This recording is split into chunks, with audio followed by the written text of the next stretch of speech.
अस्सलामुअलैकुम and a very good morning. जागो लाहौर में आप सबको खुश आमदीद कहते हैं जनाब। मैं हूं मुनीबा आसिफ। मैं बिल्कुल ठीक ठाक उम्मीद करती हूँ आप लोग जहाँ कहीं होंगे खैरियत से होंगे, ठीक ठाक होंगे। और जनाब आज हफ्ते का पहला दिन है जिसको हम पीर का दिन कहते हैं, मंडे का दिन कहते हैं, मंडे ब्लूज़ भी कहा जाता है। अब इससे शुरू करने के लिए ना एक मनसूबाबंदी मुस्बत रवैये के तहत वीक के पहले दिन का आगाज़ अच्छे से किया जा सकता है। आप अपने हफ्ते का आगाज़ एक अच्छे नाश्ते के साथ, कुछ एक्सरसाइज के साथ या किसी ऐसे काम से कर सकते हैं जो आपको पसंद हो, और उसमें हमारा प्रोग्राम भी आ सकता है कि आप उसको भी देख सकते हैं। अब होता क्या है कि इसके अलावा आप अपने दिन की प्रॉपर एक प्लानिंग करें, अपने गोल्स मुकर्रर करें, और ये प्लान्स आपको मकासद के हसूल में मज़ीद कामयाबी में मदद देते हैं। अब वीक के पहले दिन को मुस्बत तरीके से शुरू करने के लिए सबसे पहला और बहुत ही इम्पॉर्टेंट काम होता है कि बहुत अच्छा नाश्ता किया जाए, तगड़ा नाश्ता किया जाए। और क्योंकि एक सेहतमंद और भरपूर नाश्ता ना हमें तवन्नाई देता है और ये दिन भर तवज्जो मरकूज़ रखने में भी हमारी मदद कर सकता है। दूसरे नंबर पे क्या आता है? दूसरे नंबर पर आती है वर्जिश, जिसको हम अपना मामूल बना लें। वर्जिश ना सिर्फ हमें जिस्मानी तौर पर बड़े अच्छी और सेहतमंद बना रहे होते हैं, बल्कि ज़हनी सेहत के लिए भी हमारी एक्सरसाइज वर्जिश करना बहुत ज़्यादा फ़ायदेमंद है। तीसरे नंबर पर आ जाती है मनसूबाबंदी करना, कि अपने पूरे वीक के अहदाफ और तरजीहात की एक फ़हरिस्त बनाएं ताकि आपको एटलीस्ट ये मालूम हो कि आपको पूरे हफ्ते करना क्या है, आप कंफ्यूज ना हो। और बहुत सी चीज़ें रह जाती है जब हम उनको राइट डाउन नहीं करते हैं, हमने लिस्ट नहीं बनाई होती है, तो आखिर में हफ्ते का एक दिन हमारे पास बचता है तो उसमें हमारे पास बहुत से काम होते हैं करने को। इसलिए जो जो चीज़ें आपको टाइम मिलता है थोड़ा बहुत हफ्ते के अंदर, आप उसको उसके अंदर निपटा लिया करें। इसके अलावा मुस्बत रहें, पॉजिटिव रहें, हमेशा अपने आप को याद दिलाएं कि आप क्या हासिल करना चाहते हो और अपने आप पर और अपनी सलाहियतों पर एतमाद करें। तफरीह भी ज़रूर करें, कुछ ऐसा करें जो आपको पसंद हो, चाहे वो आप किताब पढ़ना चाहते हो, आप फिल्म देखना चाहते हो, दोस्तों के साथ, या फिर आप वक्त गुजारना चाहते हो। इससे आपको ना मेंटली सेटिस्फेक्शन मिलती है, आप मेंटली फ्रेश रहते हैं। रात को जल्दी सोने की आदत को अपनाएं ताकि आप अगले दिन के लिए ना ताज़ा दम होकर उठ सके और अपने दिन का आगाज़ बेहतर तरीके से कर सके। इन तमाम तजावीज़ पर अमल करके हम सब अपने वीक का आगाज़ जो है ना एक मुस्बत और बेहतरीन तरीके से कर सकते हैं।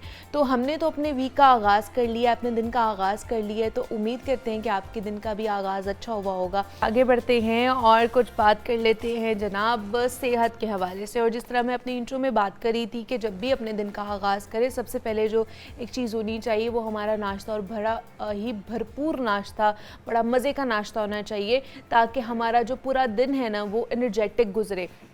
और आजकल नाश्ता क्योंकि गर्मी बहुत ज़्यादा है, हब्स बहुत ज़्यादा है, तो बहुत हैवी नाश्ता भी नहीं किया जा रहा, और बच्चे तो वैसे भी नहीं पसंद करते हैं। हल्का फुल्का सा नाश्ता वो कहते हैं जी हमें सुबह दिया जाए। तो आज ऐसी ही मज़ेदार सी जो रेसिपीज़ लेकर आए हैं वो भी अंडों की, कि अंडे तो हर कोई खाना पसंद करता है, और इस गर्मी में तो बहुत से लोग कहते हैं जी हम अंडे नहीं खा सकते क्योंकि गर्मी बहुत ज़्यादा है। तो दोनों एक्सट्रीम पर लोग मिलते हैं हमें घर में, कोई खा रहा होता है, कोई नहीं खा रहा होता। तो आज की जो रेसिपीज़ है ना वो सबके लिए बहुत ही अच्छी होने वाली है। तो इस पर हमें आज हाफिज़ा मलिहा ने जो है ना वो ज्वाइन किया है, शेफ़ है, प्रोफेशनल शेफ़ है, तो उनकी तरफ चलते हैं और उनसे जानते हैं कि वो किस तरह की जो एग रेसिपीज़ हमारे लिए लेकर आई हैं। मलिहा आपको वेलकम कहते हैं जागो लाहौर में। कैसी हैं आप? ठीक है अल्हम्दुलिल्लाह, आप कैसी हैं? मैं भी बिल्कुल ठीक ठाक। मलिहा आज हम एग रेसिपीज़ आप हमारे लिए लेकर आई हैं, किस तरह की एग रेसिपीज़ है? ठीक है, डिफरेंट काइंड्स ऑफ एग मैं आपके साथ शेयर करूँगी रेसिपीज, जिसमें है एक फहीता ऑमलेट, सेकंड है मिक्स वेजिटेबल ऑमलेट, वाओ, जो कि डिफरेंट हर्ब्स के साथ मैं यूज़ करूँगी बनाने के लिए। ठीक है, तो रेसिपी की तरफ स्टार्ट करते हैं। चलें ठीक है। सबसे पहले एग ब्रेक करेंगे। आज का नाश्ता आप लोगों ने यही करना है घर में, इसकी प्रिपरेशन साथ साथ ना शेफ़ मलिहा के साथ शुरू कर दें। 2 होल एग्स ले लेंगे। ठीक है। कुछ लोगों को कैलोरीज का इशू होता है कि हम कैलोरीज बहुत ज़्यादा काउंट करके यूज़ करते हैं, तो जो कैलोरीज ज़्यादा होती हैं वो होती हैं एग योक में। एग योक भी सेपरेट यूज़ कर सकते हैं, एग वाइट भी सेपरेट कर सकते हैं आप यूज़, लेकिन मैं होल एग यूज़ कर रही हूँ। ठीक है, सबसे पहले स्पाइसेस में मैं ऐड करूँगी चिकन पाउडर, ½ टीस्पून, सॉल्ट की क्वांटिटी एज टू टेस्ट है। ठीक है। Half tea spoon black pepper powder 1 teaspoon. इसमें जो चीज़ जाएगी वो है फ्लावर। फ्लावर जाएगा हाफ टेबल स्पून। अच्छा, हाफ टेबल स्पून फ्लावर में ऐड करूँगी and 1 table spoon cream. Cream भी जाएगी, क्रीम वाह भी जी ऐड वाह। करूंगी, ठीक है। क्योंकि कुछ लोग नहीं एग पसंद करते खाना, लेकिन उनके लिए एक हेल्दी और बहुत हाँ। एक यमी टेस्ट डेवलप बिल्कुल करने के ऐसे ही, लिए मैं क्योंकि ऐड हम थक गए हैं ये फ्राई खा के ऑमलेट जो सादे वाला है जी, नमक मिर्च डाली और अंदर जो है ना बस एग को बीट किया और हमने जी, खा जी। लिया। तो आज थोड़ी सी डिफरेंट रेसिपीज है जो आपके लिए शेफ मलिया लेकर आई हैं कि आप सुबह जब उठकर नाश्ता बनाएं अपने लिए भी और किसी के लिए भी, तो ज़रा मज़ेदार लगे और खाने में भी अच्छा लगे। जो पुरानी 2 रेसिपीज़ हैं हमारी एग्स की, अब वो ख़त्म हो गई है, तो ये आज की जो रेसिपी। स्कूल गोइंग स्टूडेंट्स होते हैं उनके लिए बहुत ज़्यादा इशू होता है, प्रॉब्लम है कि वो वेजिटेबल्स नहीं खाना पसंद करते, ठीक है। इसके अलावा एग भी खाना पसंद नहीं करते। अगर हाँ। उनको एक डिफरेंट फ्लेवर में दिया जाए तो कैसी बात है कि वो ज़रूर खाना पसंद करेंगे। इसको अच्छे से मिक्स कर लेंगे।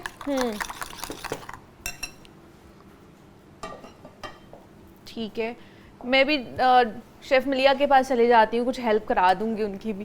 Thank you. घर मेरी अम्मी देखेंगे, कहेंगे घर पे तो नहीं कराती, इधर ही करा रही हो, घर पे भी करा दिया करो। ओरिगेनो पाउडर मैं इसमें यूज़ करूँगी 1 है। टीस्पून। ओके, स्पाइसेस आप अपनी मर्जी से भी एडजस्ट कर सकते हैं। ठीक है।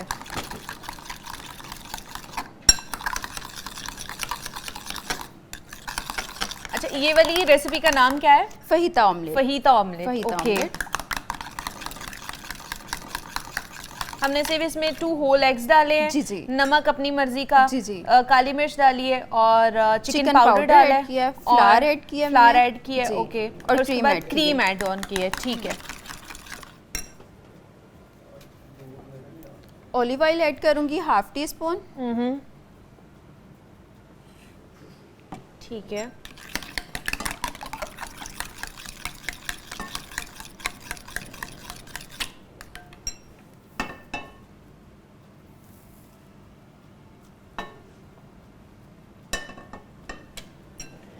एग ऐड करेंगे।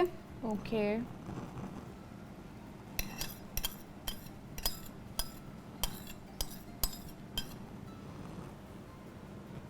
स्टफिंग आप अपनी मर्जी से भी एडजस्ट कर सकते हैं। एक बेसिक अच्छा। रेसिपी की मैंने ओके। आपके साथ शेयर कर दी है। ओके। स्पाइसेस आप अपनी मर्जी से एडजस्ट कर सकते हैं। कुछ लोग बहुत ज़्यादा पसंद करते हैं, कुछ हाँ, लोगों spicy। को स्पाइसी इवन होने के साथ साथ उनको salt and paper just add करना होता है। अच्छा, उसके अलावा ठीक कोई चीज़ ऐड नहीं करनी होती, ओके। वो भी कर सकते हैं। अच्छा, हमने इसमें सिर्फ सॉल्ट एंड पेपर डाला, हमने वो रेड चिलीज नहीं डाली नहीं ना? नहीं नहीं, ठीक रेड है। चिलीज नहीं ऐड की। जैसे ही लाइट सा ये कुक होगा, इसमें मैं ऐड करूँगी फहीता ब्लेंड। फहीता ब्लेंड में क्या क्या ऐड है मैं आपके साथ शेयर कर देती हूँ। Red bell pepper, okay. Green bell pepper and onion. अच्छा, अगर आपको पसंद है डिफरेंट वेजिटेबल्स आप वो भी यूज़ कर सकते हैं। ठीक है। मतलब आप जो है ना शिमला मिर्च, आप ग्रीन तो मिलती है, अगर रेड मिल जाए तो वो भी अच्छी है, वो डालिए। शेफ मलिहा ने ग्रीन वाली शिमला मिर्च डाली और प्याज डाले, जी, जी। सिर्फ ये 3 चीज़ें डाली। बहुत से लोग कहते हैं जी हमें पसंद है टमाटर भी हम डाल सकते हैं, वो भी डाल वो सकते भी हैं, ऐड कर सकते हैं। ठीक है। It's up to you. कुछ लोग ब्रोकली बहुत पसंद करते हैं, मशरूम्स पसंद करते हैं, एग्जैक्टली। जी, जी। अपनी मर्जी, आप टॉपिंग्स जो है ना वो किसी भी चीज़ से कर सकते हैं, ठीक है। और ऐसी चीज़ें बनाते हुए ना शर्त ये है कि आपका जो पैन है ना वो नॉन स्टिक होना चाहिए, वरना जो दूसरे वाले पैन्स में सारे का सारा बेड़ा गर्क हो जाता है, वो नीचे लग जाता है, चिपक जाता है और उसके बाद आपका फिर आप कहते हैं क्या कर दिया मैंने। तो इसका भी ख्याल रखें कि एटलीस्ट आपका जो नॉन स्टिक पैन होना चाहिए, ऐसी जो फैंसी चीज़ें जब आप बना रहे हो। और स्पेशली जो फ्लेम है आपको उसका बहुत ख्याल रखना पड़ता है कि फ्लेम आपका बहुत स्लो टू मीडियम होना चाहिए, मीडियम टू हाई कभी भी नहीं होना चाहिए इन केस जब आप ऑमलेट्स बना रहे हैं। अच्छा, मैं जब शेफ मलिया इस तरह का ऑमलेट बनाती हूँ ना, कभी जब मेरा दिल कर जाए, जब छुट्टी हो मेरी, वैसे तो इधर होती हूँ सुबह, तो फिर मैं इसको ना ऊपर से कवर कर देती हूँ। वो आराम से 10-15 मिनट तक ना बिल्कुल लो फ्लेम पर पकता है ना, तो वो इतना मज़े का बन जाता है, बहुत अच्छा कि वो फ्लफी सा भी और वो बहुत मज़े का बन जाता है। ठीक है, अब मैं इसमें ऐड कर रही हूँ चिकन फिलिंग। चिकन फिलिंग, जी। ओके। इसमें आप मटन फिलिंग भी कर सकते हैं, काफ्ता फिलिंग भी कर सकते हैं, चिकन टिक्का फिलिंग भी कर सकते हैं। इट्स अप टू यू, ठीक है। अगर आपको पसंद है चीज़ ऐड करना तो आप चीज़ भी ऐड कर सकते हैं, वो ज़रा एक्स्ट्रा यमी फ्लेवर हो जाएगा। ठीक है। जी।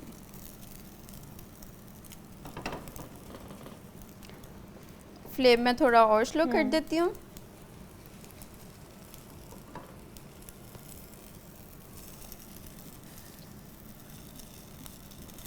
जस्ट रोल कर देंगे।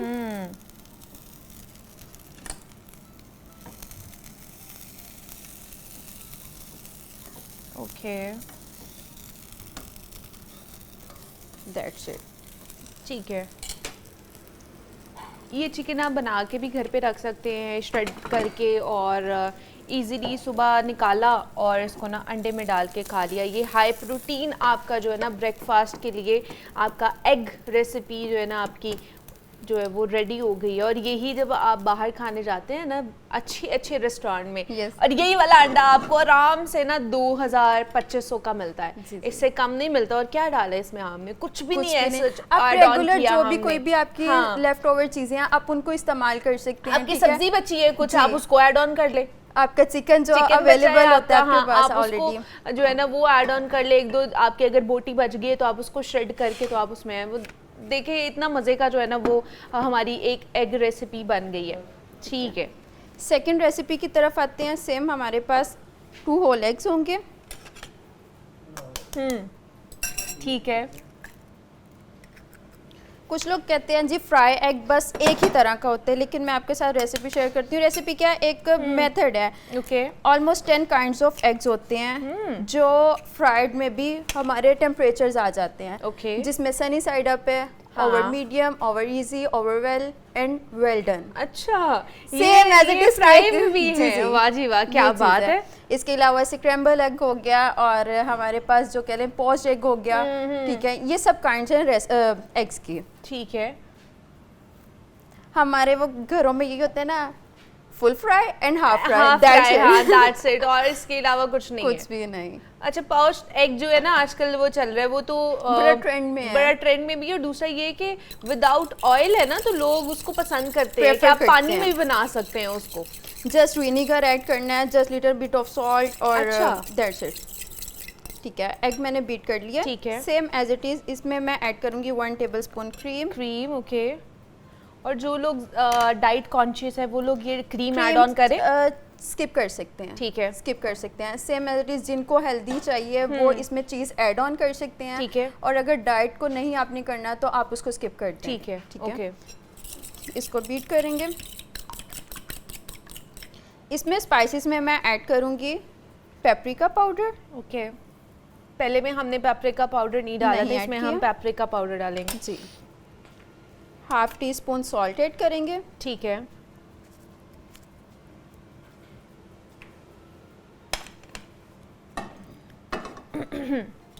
मिक्स करेंगे अच्छे से।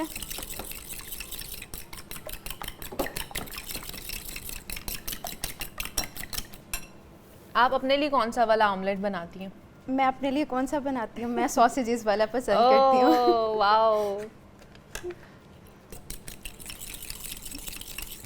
सेम एज इट इज इसमें भी मैंने हाफ टेबल स्पून ऐड किया। हमने डाल दिया है, फ्लावर डाल दिया है। फ्लावर ठीक है। ऐड कर दिया। Flower is compulsory? एक ऑमलेट बैटर अच्छा बन जाएगा, है। उसका टेक्सचर अच्छा Okay, करने के लिए। okay. उसको स्किप भी कर सकते हैं। सम टाइम ऐसा होता है ग्लूटेन पर्सन, हाँ, जिनको ग्लूटेन से एलर्जी होती है, ठीक है, उनका वो स्किप कर मसला होता सकते है, हैं। वो स्किप करते हैं तो वैसे भी पका सकते हैं। ठीक है।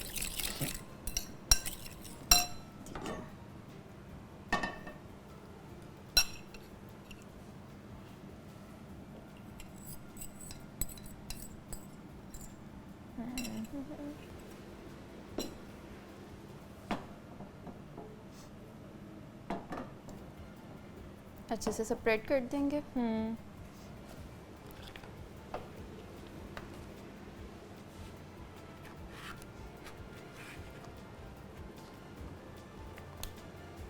ठीक है।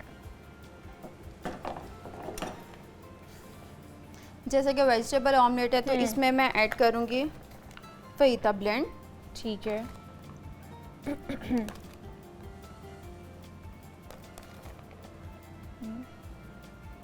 ठीक है। चलिए जी, ये वाला जब तक हमारी ये हो रही है, हमने यहाँ पे एक छोटी सी ब्रेक लेनी है। ब्रेक से वापस आएंगे तो आपको मज़ीद बताएंगे कि इसके अंदर और चीज़ें जानी हैं। यहाँ पे ये कंप्लीट हो गया है, तो यहाँ पे एक लेते हैं हम छोटी सी ब्रेक।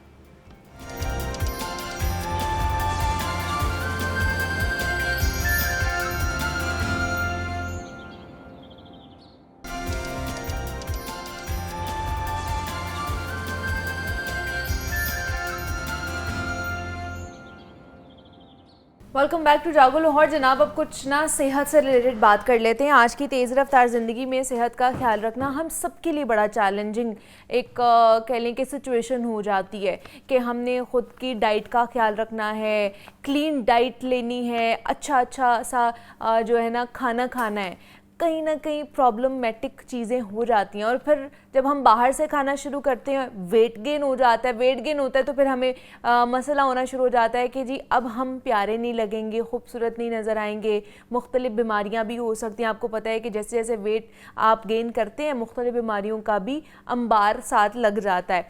तो उसके लिए मुख्तलिफ डाइट्स आजकल मार्केट में आई हुई हैं। आजकल जो डाइट है वो बड़ी एक कह लें कि इंटरेस्टिंग डाइट भी है और नए यूनिक चीज़ भी है। 9-1 रूल है और ये है क्या, इसके बेनिफिट्स क्या हैं, हेल्थ बेनिफिट्स क्या हैं, किस तरह इसको किया जा सकता है, इसमें क्या क्या चीज़ें आ जाती हैं, इस पर आज हमने बात करनी है ताकि हमारा और आपका जो लाइफस्टाइल है उसको हम बेहतर कर सकें। तो इस पर बात करने के लिए हमारे साथ डॉक्टर हिबा उस्मान मौजूद हैं, क्लिनिकल न्यूट्रिशनिस्ट हैं, डाइटिशियन हैं। उनसे बात करते हैं। डॉक्टर हिबा, आपको वेलकम कहते हैं जागो लाहौर में। कैसी हैं आप? ठीक ठाक हैं? अल्हम्दुलिल्लाह।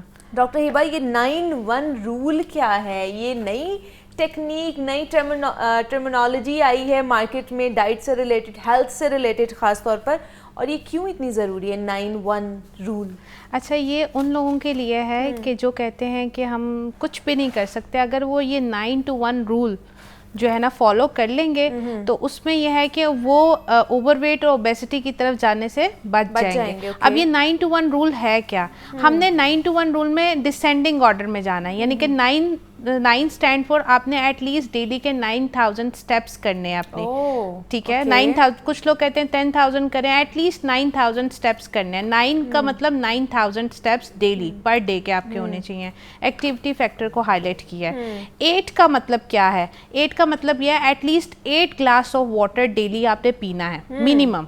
वैसे तो हम कहते हैं 12 ग्लास, लेकिन अगर आपने हेल्दी लाइफ गुजारनी है तो 8 ग्लास जरूर होनी चाहिए। ठीक है, इसमें यह है कि आपकी जो है ना आपके सारे डिटॉक्सिफिकेशन भी आ जाती है, आपने डिटॉक्स वाटर लिया है, ये सारी चीज़ें आपकी बॉडी में ऐड ऑन होनी चाहिए। 7 स्टैंड्स फॉर, 7 का मतलब यह है कि एटलीस्ट आपने जो है ना 7 घंटे की नींद लेनी है, 6 से 7 घंटे की नींद लेनी है डेली, यानी कि आपकी नींद पूरी होनी चाहिए। आपका स्लीप साइकिल एटलीस्ट 7 आवर्स का होना चाहिए, वरना आपकी नींद डिस्टर्ब होगी, आपका मेटाबॉलिज्म डिस्टर्ब होगा, आपके हार्मोन्स डिस्टर्ब होंगे, ये सारी चीज़ें साथ चलेंगी। ठीक है, 6 का मतलब क्या है? 6 का मतलब यह है कि आपने 6 मिनट अपने आप को मेडिटेशन करनी है, यानी कि अपने आप को 6 मिनट देना है जिसमें आपने इनहेल और एक्सेल की एक्सरसाइज करनी है और अपने माइंड को रिलैक्स करना है दिन के 6 मिनट। अगर आप ये सोच लें कि हाँ मैंने सारा दिन में 6 मिनट अपने आप को देने और अपने उसमें से मैंने किसी को नहीं सोचना, कोई काम को नहीं सोचना, तो हमने क्या करना है, वो 6 मिनट अपने आप को देने हैं। ठीक है, 5 का मतलब क्या है? 5 के 2 मतलब हैं। एक 5 का मतलब है कि आपने डेली कोशिश करनी है 5 टाइम्स अ प्रेयर, 5 वक्त नमाज पढ़ें। कोशिश ये करें कि 5 वक्त की नमाज लाजमन पढ़ें, वो आपकी एक्सरसाइज में भी काउंट होती है। और दूसरा 5 का मतलब क्या है कि आपके फूड में एटलीस्ट 5 सर्विंग्स वेजिटेबल और फ्रूट्स की होनी चाहिए, यानी कि जिसमें 2 सर्विंग आप फ्रूट्स की ले लें, 3 सर्विंग आप वेजिटेबल्स की ले लें। ये बहुत ज़रूरी है उन लोगों के लिए जो कहते हैं कि हम डाइट को किस तरह सारा दिन में बैलेंस कर सकें कि हम ओवरवेट की तरफ जाएं ना हम ओबेसिटी की तरफ जाएं। अब 4th का मतलब क्या है? वो लोग जो सिटिंग वर्क करते हैं और उनका जिनका बैठ कर काम करना बहुत ज़्यादा है, वो अपने बैठते हुए जब वो काम कर रहे होते हैं एटलीस्ट उसमें से 4 मिनट निकालें कि वो वॉक करें। अच्छा, ओके। मतलब सिटिंग वर्क उनका इतना ज़्यादा है सारा दिन में कि वो सिर्फ 4 मिनट निकालें। और उससे क्या होगा कि 4 मिनट से वो 5 मिनट में भी जाएंगे, वो 6 मिनट, इस तरह वो उनका एक्टिविटी फैक्टर और वो जो पोस्चर उनका जो है ना खराब हो जाता है वो बेहतर हो जाएगा, उनकी डाइजेशन अच्छी हो जाएगी अगर वो 4 मिनट से स्टार्ट करेंगे।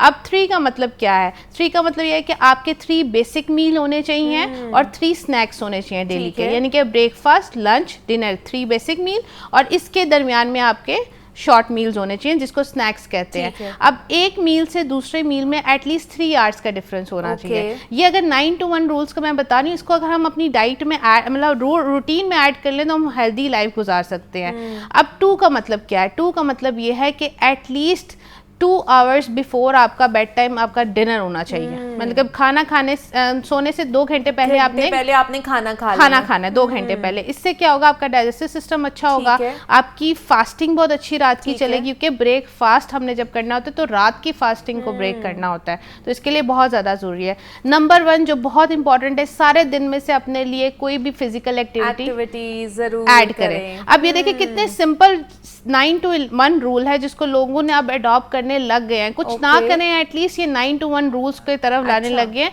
बेहतरी की तरफ जाने लग गए। वो समझते हैं कि अगर हम सब कुछ नहीं भी कर रहे तो इनमें से अगर हम कुछ रूल्स फॉलो करते हैं तो हम एक हेल्दी लाइफस्टाइल गुजार सकते हैं। क्या अब जैसे आपने 9 to 1 रूल्स बता दिए कि इनके क्या क्या मतलब है और क्या क्या इसमें हो सकता है, तो क्या पॉसिबिलिटी यही है कि ये 9 आदतें अपना कर ही हम हेल्दी लाइफस्टाइल अपना सकते हैं, इनमें से कोई चंद अपना लें तो फिर भी चल जाएगा काम? अच्छा, ये 9 हैबिट्स वो हैं जो आप अपना लें तो आप ओवरवेट ओबेसिटी की तरफ नहीं जा सकते। अगर इनमें से कुछ अपना लें तो आप बेहतरी की तरफ जा सकते हैं। यानी कि अगर आप 9 रूल्स फॉलो नहीं कर सकते उसमें से 4 रूल्स पकड़ लें पहले, लेकिन फॉलो करना स्टार्ट करें। देखें, एक्टिविटी फैक्टर बहुत मैटर करता है आपके बॉडी के अंदर। जब आप देखें जितने गट के मरीज हैं, जितने कॉन्स्टिपेशन के मरीज हैं, जिनको IBS है, जिनका मैदा खराब है, उनका एक्टिविटी फैक्टर 0 है, ठीक है, क्योंकि वो अपनी कैलोरीज जो ले रहे होते हैं उसको बर्न ही नहीं कर रहे होते। तो ये पॉइंट बहुत मैटर करता है कि अपने आप को एटलीस्ट सारे दिन में से आप 10 मिनट तो दे सकते हैं।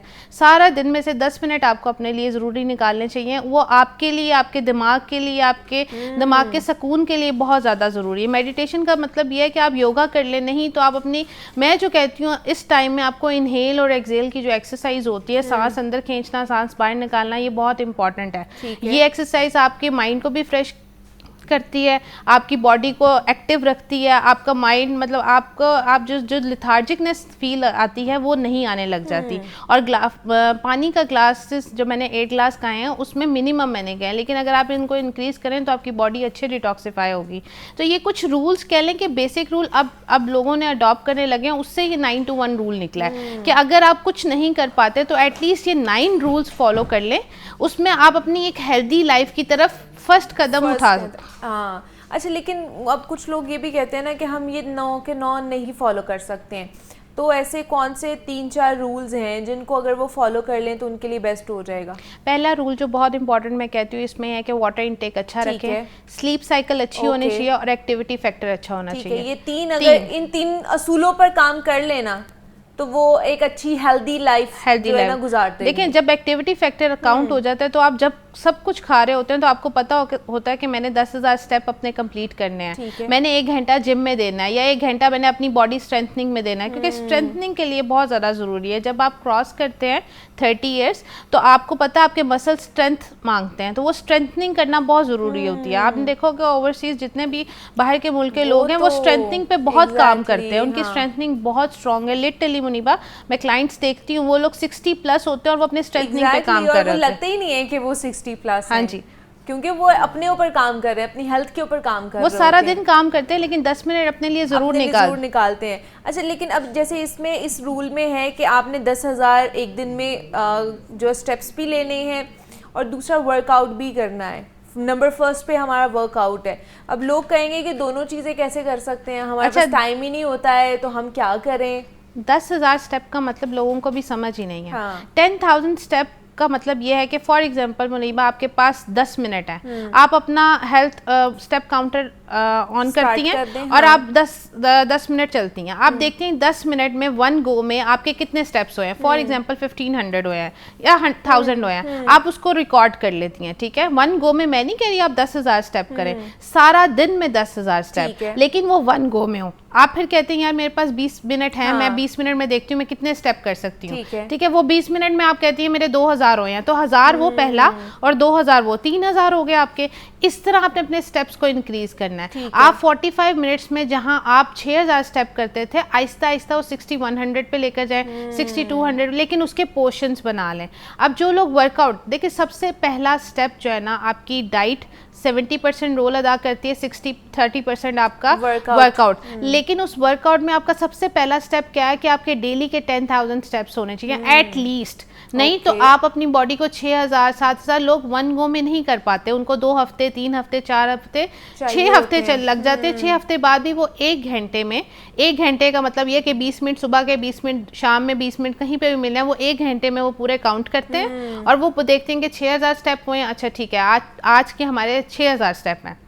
लेकिन आपने इस अचीवमेंट को नेक्स्ट डे इंक्रीज करना है। इससे क्या होगा, एक तो आपकी बॉडी मेटाबोलाइज होगी, आपका जो है ना हार्ट रेट इंक्रीज होगा, आपकी बॉडी थर्मो रेगुलेशन प्रोसेस बहुत अच्छा करेगी, आपकी ब्रेन अच्छे से काम करेगी, आपकी बॉडी कैलोरीज बर्न करेगी। उससे क्या होगा, ये 10,000 स्टेप पहला स्टेप है आपकी। आपने वर्कआउट की बात की, वर्कआउट जिम क्यों जाया जाता है? जिम तब जाया जाता है जब आपकी बॉडी को स्ट्रेंथ चाहिए और आपकी बॉडी ने ग्रूम करना है, आपकी बॉडी ने पहले फैट को श्रेड करना है, वो श्रेड करना जरूरी है। और वो फैट श्रेड कब होगा, जब आप 10,000 स्टेप करेंगे और प्रॉपर डाइट लेंगे, एक्सरसाइज भी करेंगे और डाइट भी लेंगे। अच्छा, अब जैसे इसमें रूल था कि 3 मील्स आपने लेने हैं पर डे, आपके मेन मील्स होने चाहिए और 3 स्नैक होने चाहिए। लेकिन कुछ स्टडीज़ या कुछ हमें एक्सपर्ट्स ये भी कहते हैं कि दिन में 2 मील्स इज़ इनफ, क्योंकि आपने उस तरह एक्सरसाइज नहीं करनी होती, आपने अपने जो फिज़िकल एक्टिविटी नहीं करनी होती, तो 2 मील्स बहुत हैं, आपका नाश्ता और आपका खाना। तो वाकई ऐसा होना चाहिए या 3 मील्स लाजमी है हमने लेने हैं? बीइंग अ मुस्लिम आपको पता है, हम इस्लाम में भी यही कहते हैं कि हमारा सुबह का जो नाश्ता है वो बादशाहों शहनशाहों के तरीके से होना चाहिए, दोपहर का उससे कम और रात को सबसे कम। ये 3 बेसिक मील तो आपने लेना है, ये आपकी बॉडी की नीड है, ठीक है। अब 2 जो मील्स की बात हो रही है उसमें स्नैक टाइम्स आ जाते हैं बीच में, वो ये नहीं है कि वो फास्टिंग में गुजारते हैं। आप जिसकी बात करें मोस्टली इंटरमिटेंट पे चले जाते हैं, कुछ लोग विंडोज अपनी सेट कर लेते हैं। उसमें ये जो डाइट होती है ना, ये फॉर अ टाइम बीइंग के लिए होती है, आप हमेशा उस डाइट को अडॉप्ट नहीं कर सकते, आपने एक नॉर्मल जिंदगी गुजारनी होती है। तो ये तब अडॉप्ट की जाती है जब हमारा वेट स्टक हो गया और हमारी बॉडी को बूस्ट चाहिए हो, तब आप ऐसी डाइट 1 वीक के लिए 2 वीक के लिए लें। उसमें आपके माइक्रो न्यूट्रिएंट्स की डेफिशिएंसी होने के चांसेस ज़्यादा होते हैं, क्योंकि आपको प्रॉपर न्यूट्रिएंट बॉडी को नहीं मिल रहा होता।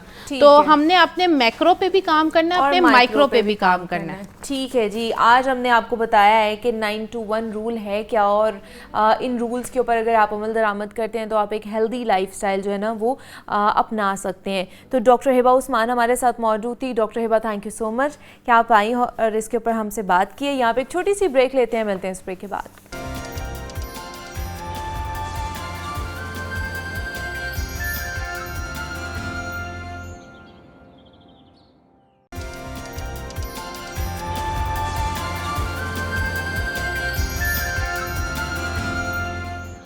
वेलकम बैक टू जागो लाहौर। जनाब, हम बात कर रहे हैं एग रेसिपीज़ के हवाले से और शेफ़ मलिहा ने हमें ज्वाइन किया हुआ है। एक रेसिपी उन्होंने हमें बनानी सिखा दी है, दूसरी जो है ना हमारी ऑन गोइंग है। तो शेफ़ मलिहा, उसमें क्या क्या चीज़ें और एड ऑन होनी है या हो गई हैं इसमें, ठीक है।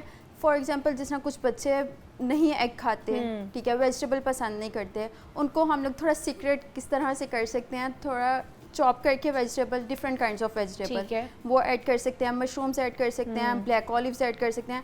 ब्लैक ऑलिव स्पेशली बहुत हेल्दी हैं, स्पेशली स्कूल गोइंग स्टूडेंट्स के लिए, ठीक है।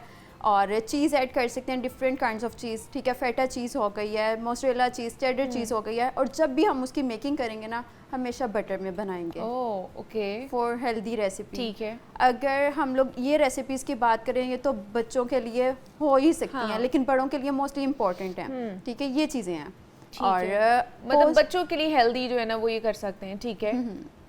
ठीक है, 1 साइड हमारी कुक हो गई है, ठीक है।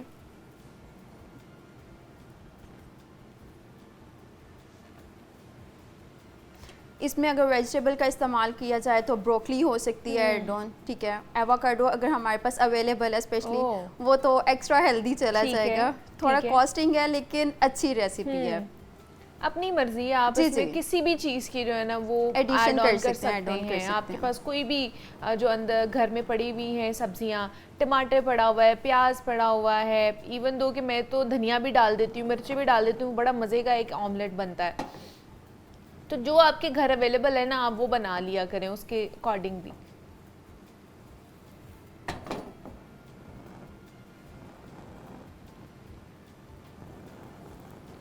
ठीक है, ये हमारा कंप्लीट हो गया जी मलिहा। जी, ये कंप्लीट हो गया। ओके,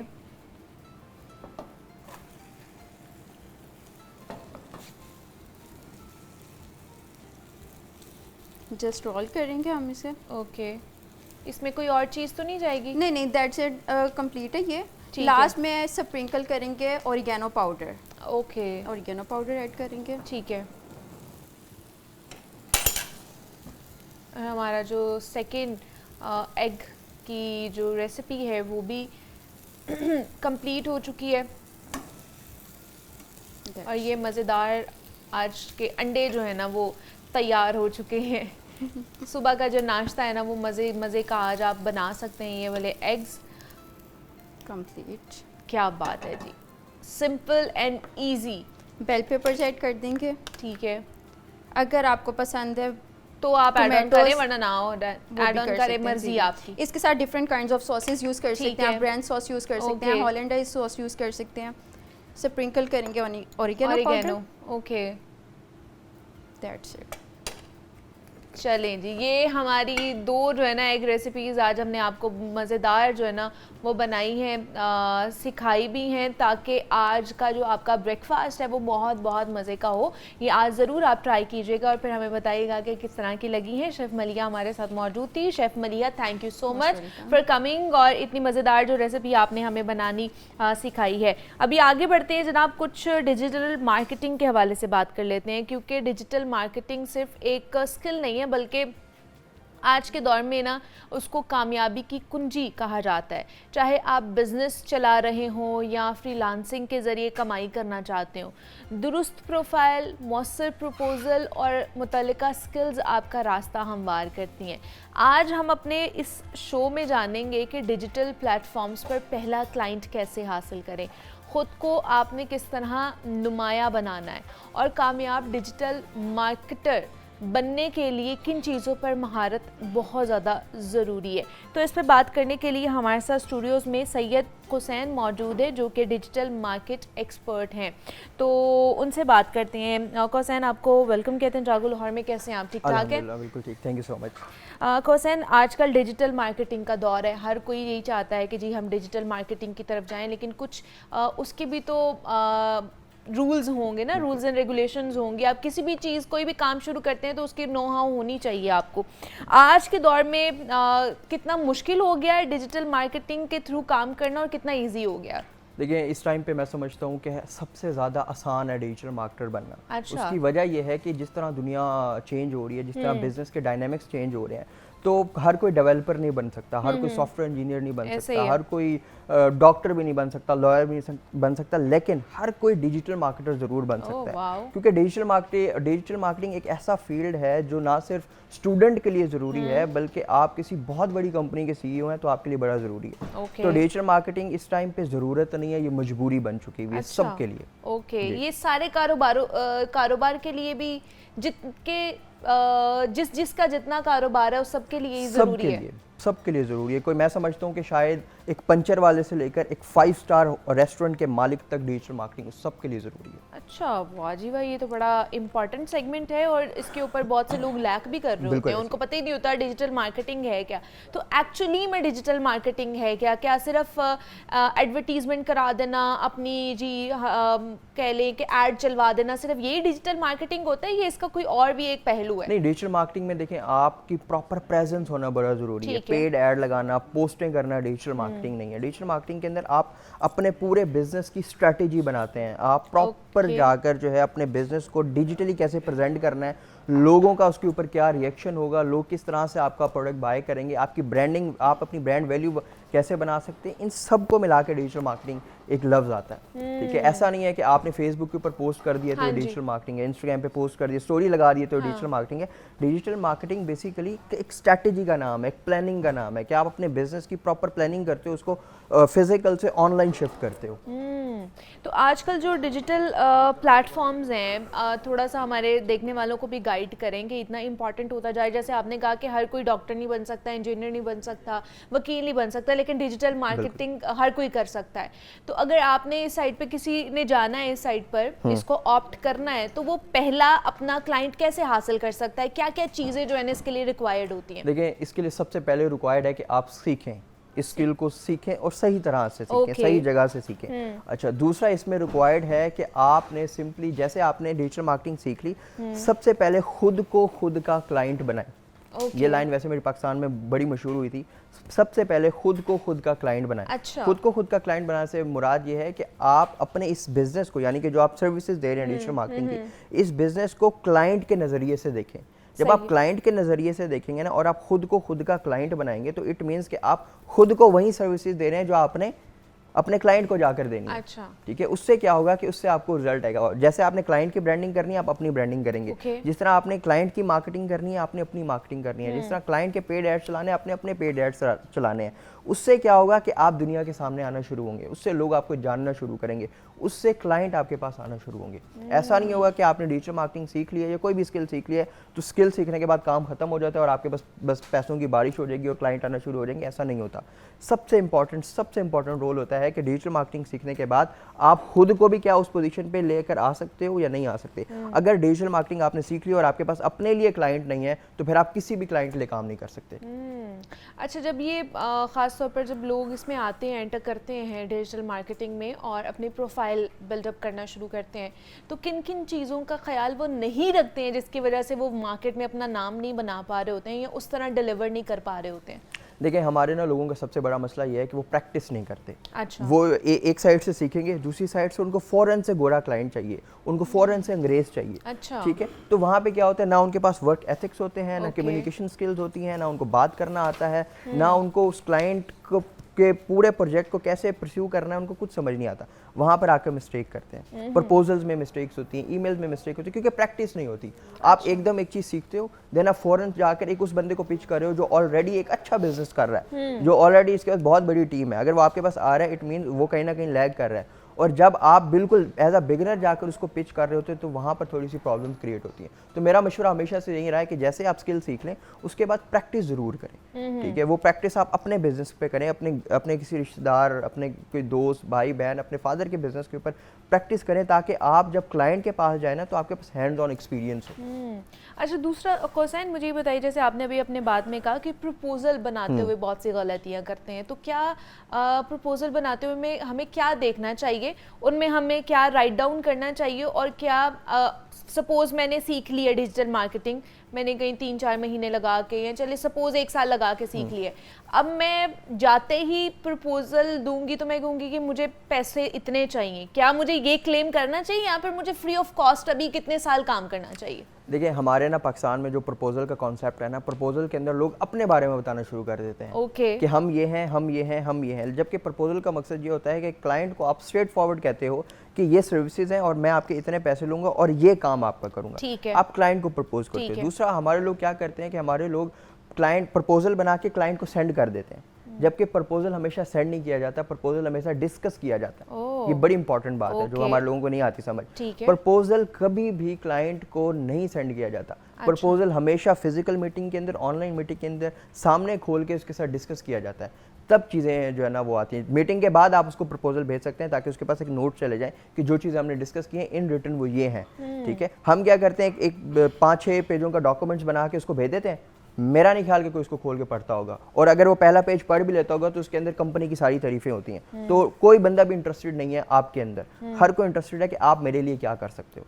तो ये छोटी छोटी बेसिक मिस्टेक्स हैं जो हमारे लोग करते हैं। प्रपोजल से पहले हम क्लाइंट को अपनी तरफ लेकर कैसे आ सकते हैं, खींच कैसे सकते हैं? ऑब्वियसली पहले उसको हम पिच करेंगे तभी वो हमारी साइड पर आएगा ना, तो वो प्रपोजल से पहले क्या ऐसी टेक्निक होनी चाहिए कि हम क्लाइंट को पिच कर सकते हैं? देखिए, क्लाइंट हमेशा ना दो तरीके से आता है, या आप क्लाइंट के पास जाते हैं या क्लाइंट आपके पास आता है। ठीक है, आपने जब क्लाइंट के पास जाना होता है तो ऑब्वियसली आप एक लीड्स के ऊपर काम करते हो, आप उसको मैसेजेस भेजते हो, ठीक है, आप उसको आउटरीच करते हो। दूसरा तरीका है कि क्लाइंट आपके पास आए, तो क्लाइंट को लेकर आने के लिए आपको खुद को मार्केट में लेकर आना पड़ता है, आपको अपनी पेड एड्स चलानी होती हैं, आपको बताना होता है कि आप यहाँ पे एग्जिस्ट करते हैं और ये सर्विसेज देते हैं। वहाँ से लोग आपको देखते हैं, आपकी प्रोफाइल देखते हैं, उसके बाद वो आपसे कांटेक्ट करते हैं।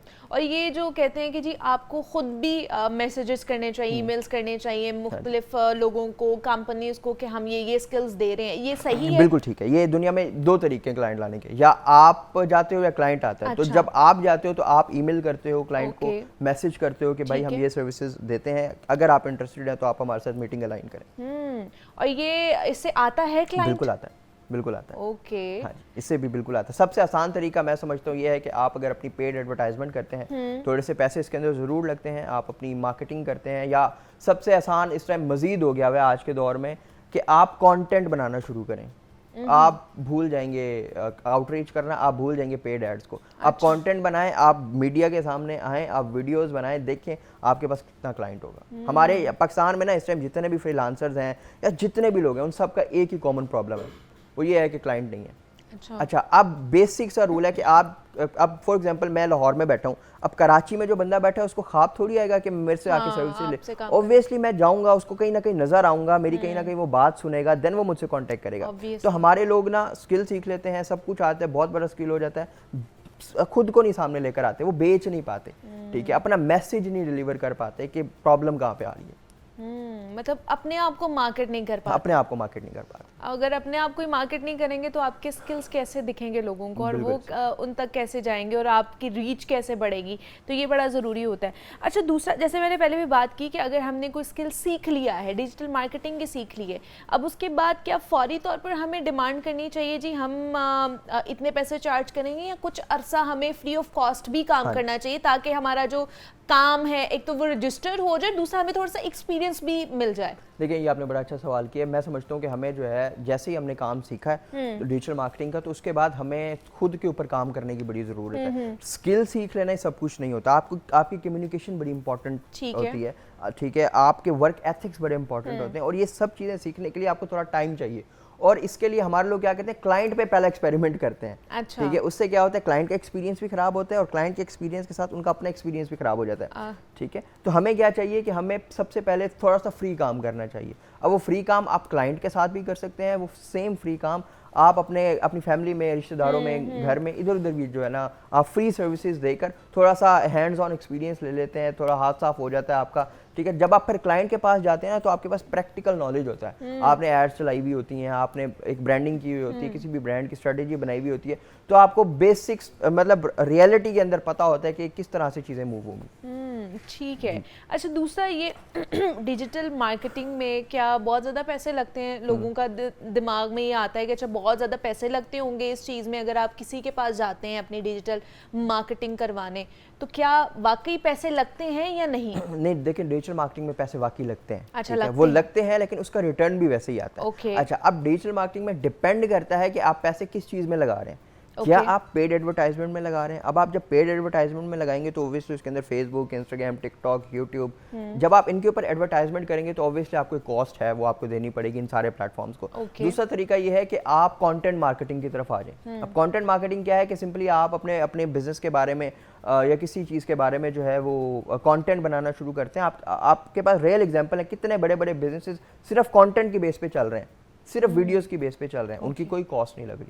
तो ये डिपेंड करता है कि आप अपनी मार्केटिंग स्ट्रेटेजी क्या बनाते हैं। क्या आपने पेड एडवर्टाइजमेंट से पे रिलाई करना है, या आपने ऑर्गेनिक कंटेंट की तरफ जाना है? ऑर्गेनिक कंटेंट में पैसे नहीं लगते, पेड एडवर्टाइजमेंट में अच्छे खासे पैसे अच्छे पैसे लगते बिल्कुल हैं। ठीक है, तो ये दो तरह के ऑप्शंस आपके पास मौजूद होते बिल्कुल हैं। ऐसे ही। अगर आपके पास अपना अपना कंटेंट अच्छा है तो आप उसके ऊपर चले जाएं, नहीं तो आप डिजिटल मार्केटिंग की तरफ चले जाएं, वो भी बहुत ज़्यादा अच्छे ऑप्शंस आपके पास मौजूद हैं। अच्छा, कम्युनिकेशन स्किल्स कितनी ज़रूरी हैं अगर आप डिजिटल मार्केटिंग की तरफ जा रहे हैं, आपके अपने लिए भी, और इवन दो कि जब आप क्लाइंट को ग्रैब कर रहे हैं या उसको पिच करवा रहे हैं अपना आइडिया, तो उसके लिए भी? देखिए, इसमें सबसे इम्पॉर्टेंट मैं समझता हूँ कि आपके पास जब स्किल आ जाता है ना, उसके बाद जो सेकंड मोस्ट इम्पॉर्टेंट थिंग है वो है कम्युनिकेशन। Okay. आप जब किसी से बात ही नहीं कर सकेंगे, आप किसी को अपनी चीज़ समझा ही नहीं सकेंगे, फिर कोई फ़ायदा नहीं है। फिर आप दुनिया के जितने बड़े मर्जी 30 मार खान हो, आपने बहुत कुछ किया हुआ हो, बहुत बड़ा कोई स्किल आ गया है, जब तक आप बेच नहीं सकते, आप बात नहीं कर सकेंगे और एक प्रोफेशनली टोन में बात नहीं कर सकेंगे, तो मैं समझता हूँ कि स्किल का भी फिर कोई फायदा नहीं है। ठीक है, तो कम्युनिकेशन तो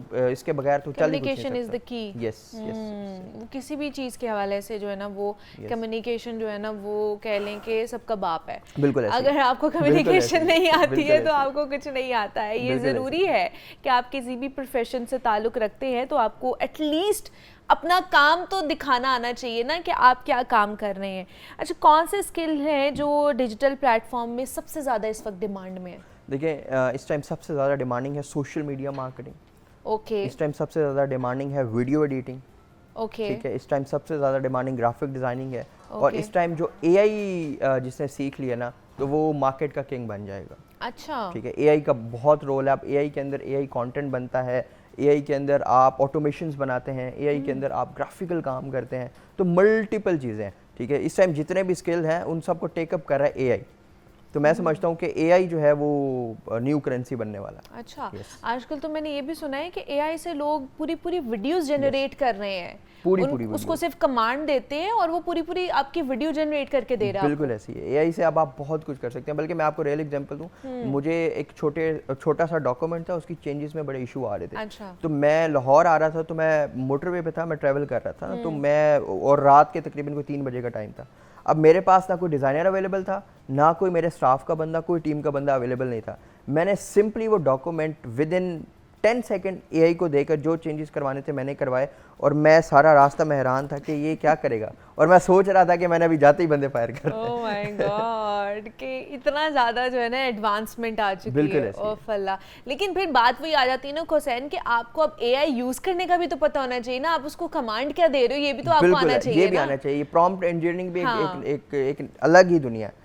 ठीक है, हमारे लोगों में ना एक डर भी फैला हुआ है एआई से ना, कि एआई जॉब्स खा जाएगा, ये कुछ खा जाएगा। लेकिन एआई को जो कमांड देनी है वो इंसान ने देनी है, जो बटन दबाना है वो इंसान ने दबाना है। ऑब्वियसली हाँ। तो ये कभी भी जॉब्स नहीं खा सकता। और लेकिन अगर किसी ने सीख लिया है कि एआई को इस्तेमाल किस तरह कर सकते हैं, तो मैं समझता हूँ कि वो चीज़ों को बड़ी जल्दी टेकअप कर सकते हैं। ठीक है, कि आपको डिफरेंट स्किल्स सीखने चाहिए। दूसरा कि जो एडवांसमेंट आ रही होती है उसमें जैसे एआई आ रहे हैं, इससे रिलेटेड बहुत सारी चीज़ें आ रही हैं, वो भी आपको पता होना चाहिए, नो हाउ होनी चाहिए कि आपके प्रोफेशन में इसका क्या एक अहम रोल हो सकता है। तो सैयद हुसैन ने हमें आज ज्वाइन किया था और डिजिटल मार्केटिंग के ऊपर हम बात कर रहे थे। बहुत सारी ऐसी अच्छी टिप्स हैं जो कि हुसैन ने हमें और आपको दिए, ताकि आप अगर डिजिटल मार्केटिंग की तरफ जाना चाहते हैं तो आपके लिए बहुत हेल्पफुल होंगी।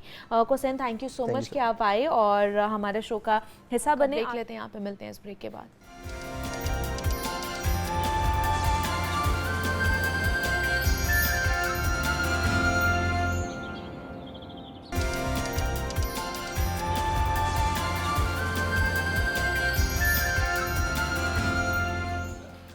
वेलकम बैक टू जागो लाहौर। जनाब, पाकिस्तान में ना फैमिली पॉलिटिक्स एक ऐसा हसास मगर आम मौजू है जो अक्सर घरेलू रिश्तों को खामोशी से दीमक की तरह चाट जाता है। घर के अंदर होने वाली चपकलिश, झूठी बातों का फैलाव या बिला वजह की मुदाखलत का सबसे ज़्यादा असर उन करीबी रिश्तों पर पड़ता है जिन्हें हम सबसे ज़्यादा अजीज़ रखते हैं। कभी सास बहू को भड़काती है, कभी नंद बहू के ख़िलाफ़ साजिश करती है, और बाज़ औक़ात बहुएँ भी एक दूसरे के ख़िलाफ़ सियासत करती हुई नज़र आ रही होती हैं। अब ऐसी सियासत पूरे ख़ानदान की बुनियाद को हिला कर रख सकती है। तो आज के इसी मौजू पर हमने बात करनी है कि फ़ैमिली पॉलिटिक्स जन्म ही क्यों लेती है, इसके नताइज क्या होते हैं और रिश्ते कैसे इन सियासतों की नज़र हो जाते हैं। पूरे ख़ानदान जो है ना वो तबाह हो जाते हैं, ख़ासतौर पर जो फैमिली पॉलिटिक्स की वजह से। तो इस पर बात कर लेते हैं। डॉक्टर ताहिरा रबाब ने आज हमें ज्वाइन किया है, माहिर नफ्सियात हैं, तो उनसे जानते हैं ये जो फैमिली पॉलिटिक्स के पीछे नफ्सियात है ये होती क्या है। तो डॉक्टर ताहिरा आपको वेलकम कहते हैं जागो लोहार में। कैसी हैं आप? ठीक ठाक है? ठीक, thank you so much. Doctor Tahira, ये फैमिली पॉलिटिक्स हर घर में हो रही होती है, कहीं ना कहीं बहुत ज़्यादा होती है, कहीं कम मिकदार में हो रही होती है, लेकिन होती है। ये नहीं मैं कह सकती कि किसी घर में नहीं होती है। और सारे बड़े खुशी से रह रहे होते हैं, कहते हैं ना अंदर खाते सारा कुछ चल रहा होता है, वो नजर नहीं आ रहा होता। तो मुझे बताएं कि इसके पीछे की क्या साइकोलॉजिकल क्या पॉइंट ऑफ व्यू होता है, नफ्सियात क्या होती है फैमिली पॉलिटिक्स के पीछे? बेसिकली जो एक पॉइंट होता है ना मुनीबा, वो सबसे इम्पोर्टेंट चीज़ ये है कि हम सबको कंट्रोल और पावर चाहिए। बेसिकली हम ये चाहते हैं कि घर के अंदर का जो कंट्रोल है ना, चाहे सास है, बहू है, या आदमी है, जो भी घर के फैमिली मेम्बर्स हैं, दे वांट कि हमारा कंट्रोल एक्सरसाइज होना चाहिए। जब कोई दूसरा हमारी फैमिली में एंटर होता है तो हमें वो अपना कंट्रोल और पावर जो है वो शेक होती हुई नज़र आती है। क्योंकि आप ये देखें कि बहू भी इस पॉइंट ऑफ व्यू से आती है कि उसने, ये उसका घर है, उसने यहाँ पे अपनी मर्जी से रहना है, और सास क्योंकि ऑलरेडी वहाँ रह रही होती है और वो उसने घर पूरा अपने हिसाब से सेट किया होता है। अब आप इवन किचन के कैबिनेट्स को थोड़ा बहुत भी ऊपर नीचे कर दें तो उसके ऊपर भी लड़ाई हो जाती है। वाई? बिकॉज वो ऑलरेडी उसकी टेरिटरी है, उस टेरिटरी में कोई और दाखिल नहीं हो सकता। So it's more of power, जो कि एक्चुअली एक दूसरे के खिलाफ को एक दूसरे के खिलाफ करती है। देन समटाइम्स उसी पावर के अंदर जब आप देखते हैं कि कुछ लोगों को फैसिलिटीज अल्लाह ताला की तरफ से या ब्लेसिंग ऑफ लाइफ जो है वो ज़्यादा मिल जाती है, तो वो आपके अंदर एक जेलसी का जो है वो एलिमेंट क्रिएट कर देती है। और जेलसी अल्टीमेटली फिर लड़ाइयों की तरफ, ताने तशने की तरफ।